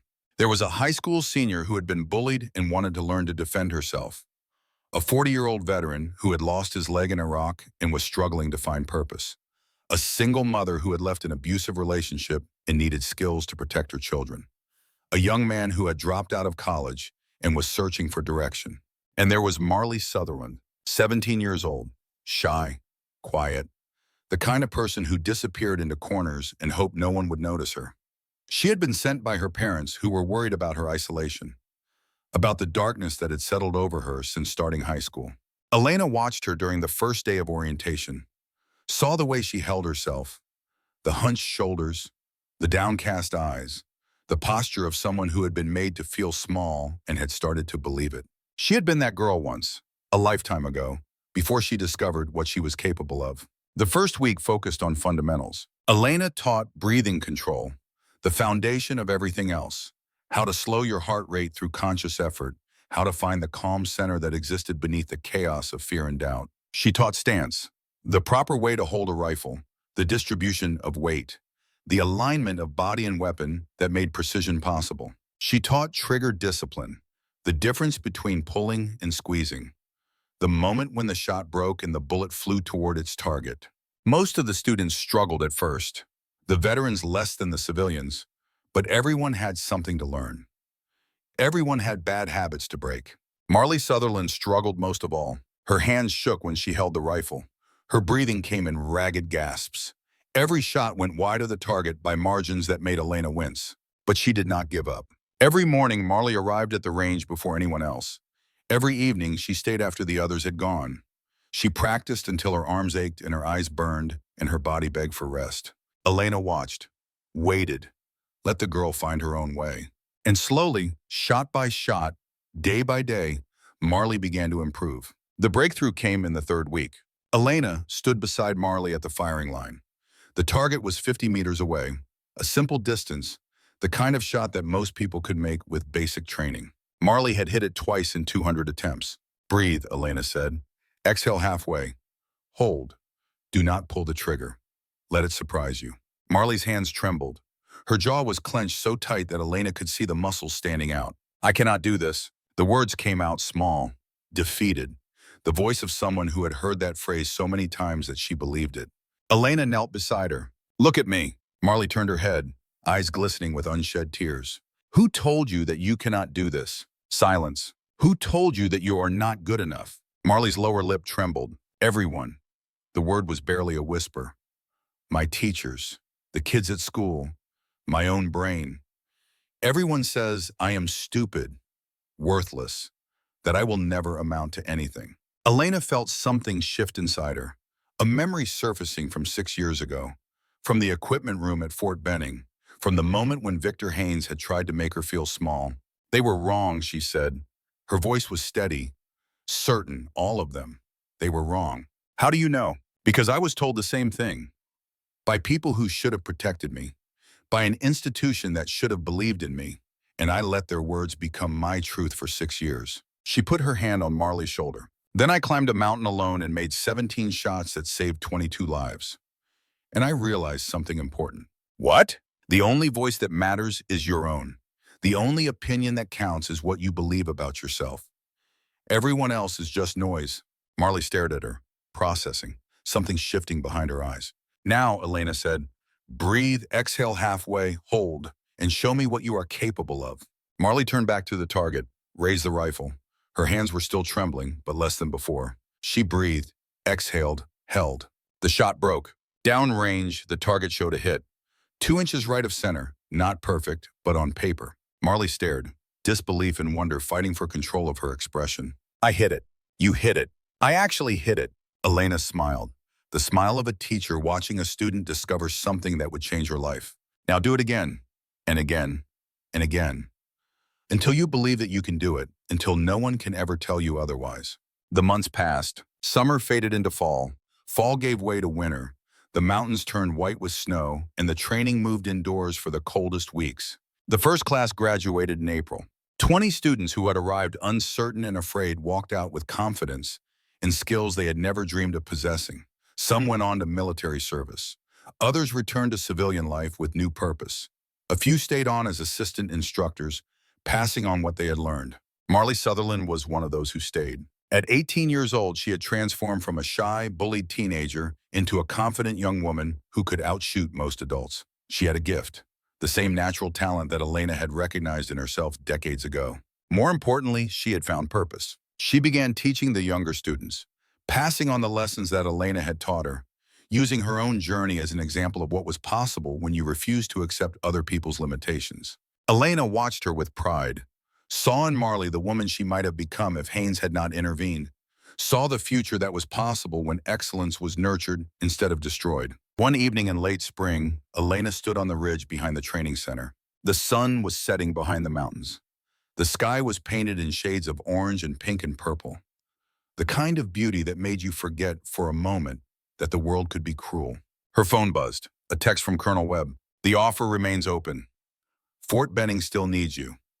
Call me if you change your mind. Elena read the message, thought about it for a moment, then typed her response. Thank you, Colonel, but I have found my mission. I hope you understand. She hit send. Footsteps approached from behind. She did not need to turn to know who it was. Sam Rawlings stopped beside her. The old master sergeant who had taught her everything, who had never given up on her, who had spent 6 years watching from the shadows, waiting for the moment when she would need him again. Webb still trying to recruit you? Every month, Elena said. He is persistent. Good officers usually are. They stood in silence, watching the sun descend toward the peaks. You know, Sam said, when I trained you 10 years ago, I thought you would be the best sniper in Army history.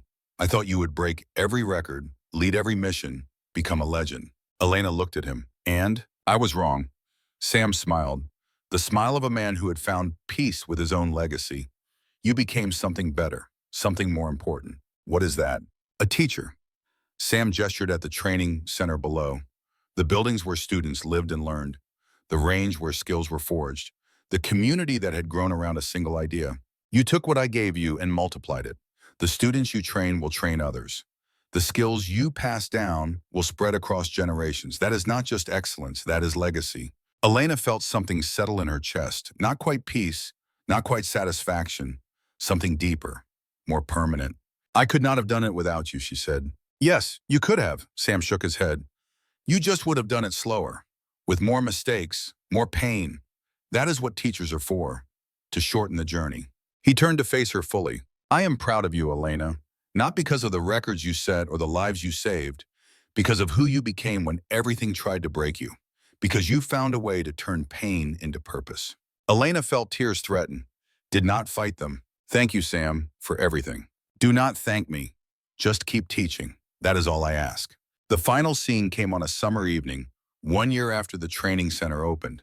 Elena stood at the entrance, watching the second class arrive. 30 students this time. Word had spread. Applications had flooded in from across the country, from veterans and civilians and young people and old people and everyone in between. The sign above the entrance read, Morgan Legacy Training Center, founded by Elena Morgan, Master Sergeant Samuel Rawlings, Sergeant Major Thomas Kowalski, William Morgan, USMC Retiron. Excellence has no limits. Below the sign, a group of students were helping new arrivals unload their gear. Marley Sutherland moved among them, answering questions, offering encouragement, already becoming the teacher she was meant to be. Tyler Brooks worked the obstacle course, demonstrating techniques he had learned over the past year. He had found his confidence here, found his purpose. The trembling young soldier from Afghanistan was gone, replaced by a man who knew his own worth. Riley Hayes ran the medical training facility. Her classes were full every session. The skills she taught saved lives, would continue saving lives for generations. Bear Kowalski supervised the advanced shooting program.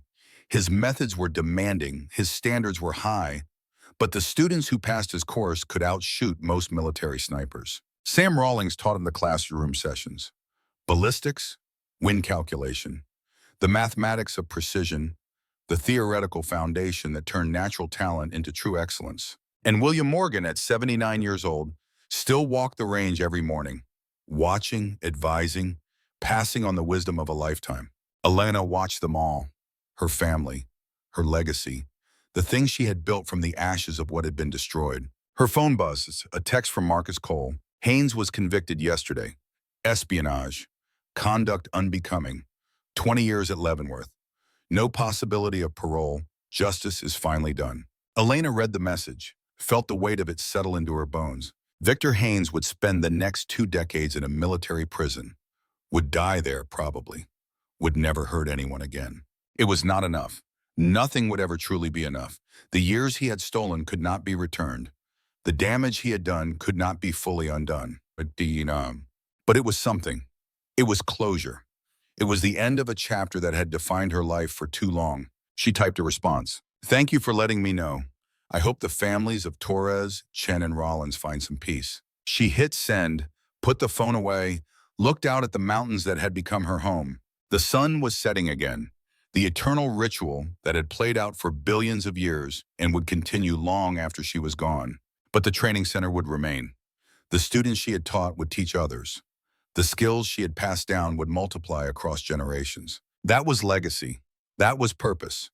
That was the thing she had been searching for since the day she lost everything. A voice spoke behind her. Mom would have been proud of you. Elena turned.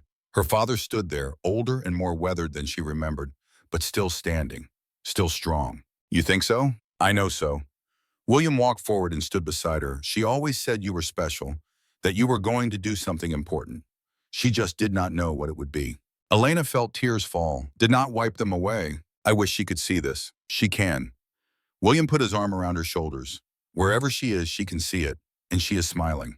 They stood together in the fading light, father and daughter, the last of the Morgan line, watching the sun set over a legacy that would outlive them both. That night, Elena wrote in a journal she had started keeping. The words came slowly at first, then faster. A flood of thoughts that had been building for years.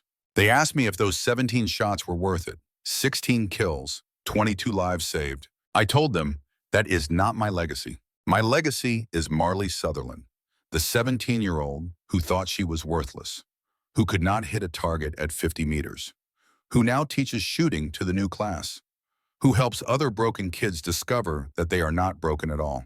My legacy is Tyler Brooks, the young soldier who trembled in Afghanistan, who thought he was a coward because he was afraid, who learned that courage is not the absence of fear, it is the choice to act despite it. My legacy is Riley Hayes, the medic who lost a patient and thought she had failed, who now teaches trauma care to hundreds of students, who has saved more lives through her teaching than she ever could have saved alone. My legacy is every person who comes through this program and leaves believing something they did not believe before, that they are capable, that they are worthy, that excellence has no limits. The Army wanted me back. I said no, not because I hate them, not because I cannot forgive what happened, but because I found something more important than rank and recognition and the approval of an institution. I found purpose. I found family. I found myself. And that is worth more than any uniform, any medal, any title they could have given me. This is my legacy. This is enough. The next morning, Elena woke before dawn. She dressed in the darkness, walked out to the shooting range, lay prone behind the rifle that Sam had given her. The same M2010 she had used in Afghanistan. The weapon that had saved 22 lives. She sighted in on a target at 500 meters, breathed, controlled, waited for the pause between heartbeats. The shot broke clean, center mass, perfect hit. She smiled, the smile of a woman who had finally found peace. Behind her, the sun rose over the mountains. The training center stirred to life. Students emerged from their quarters. Instructors prepared for another day of teaching. Another generation learning excellence. Another legacy being built. Elena Morgan, the ghost of Firebase Delta, had found her purpose, and she would never lose it again. The end.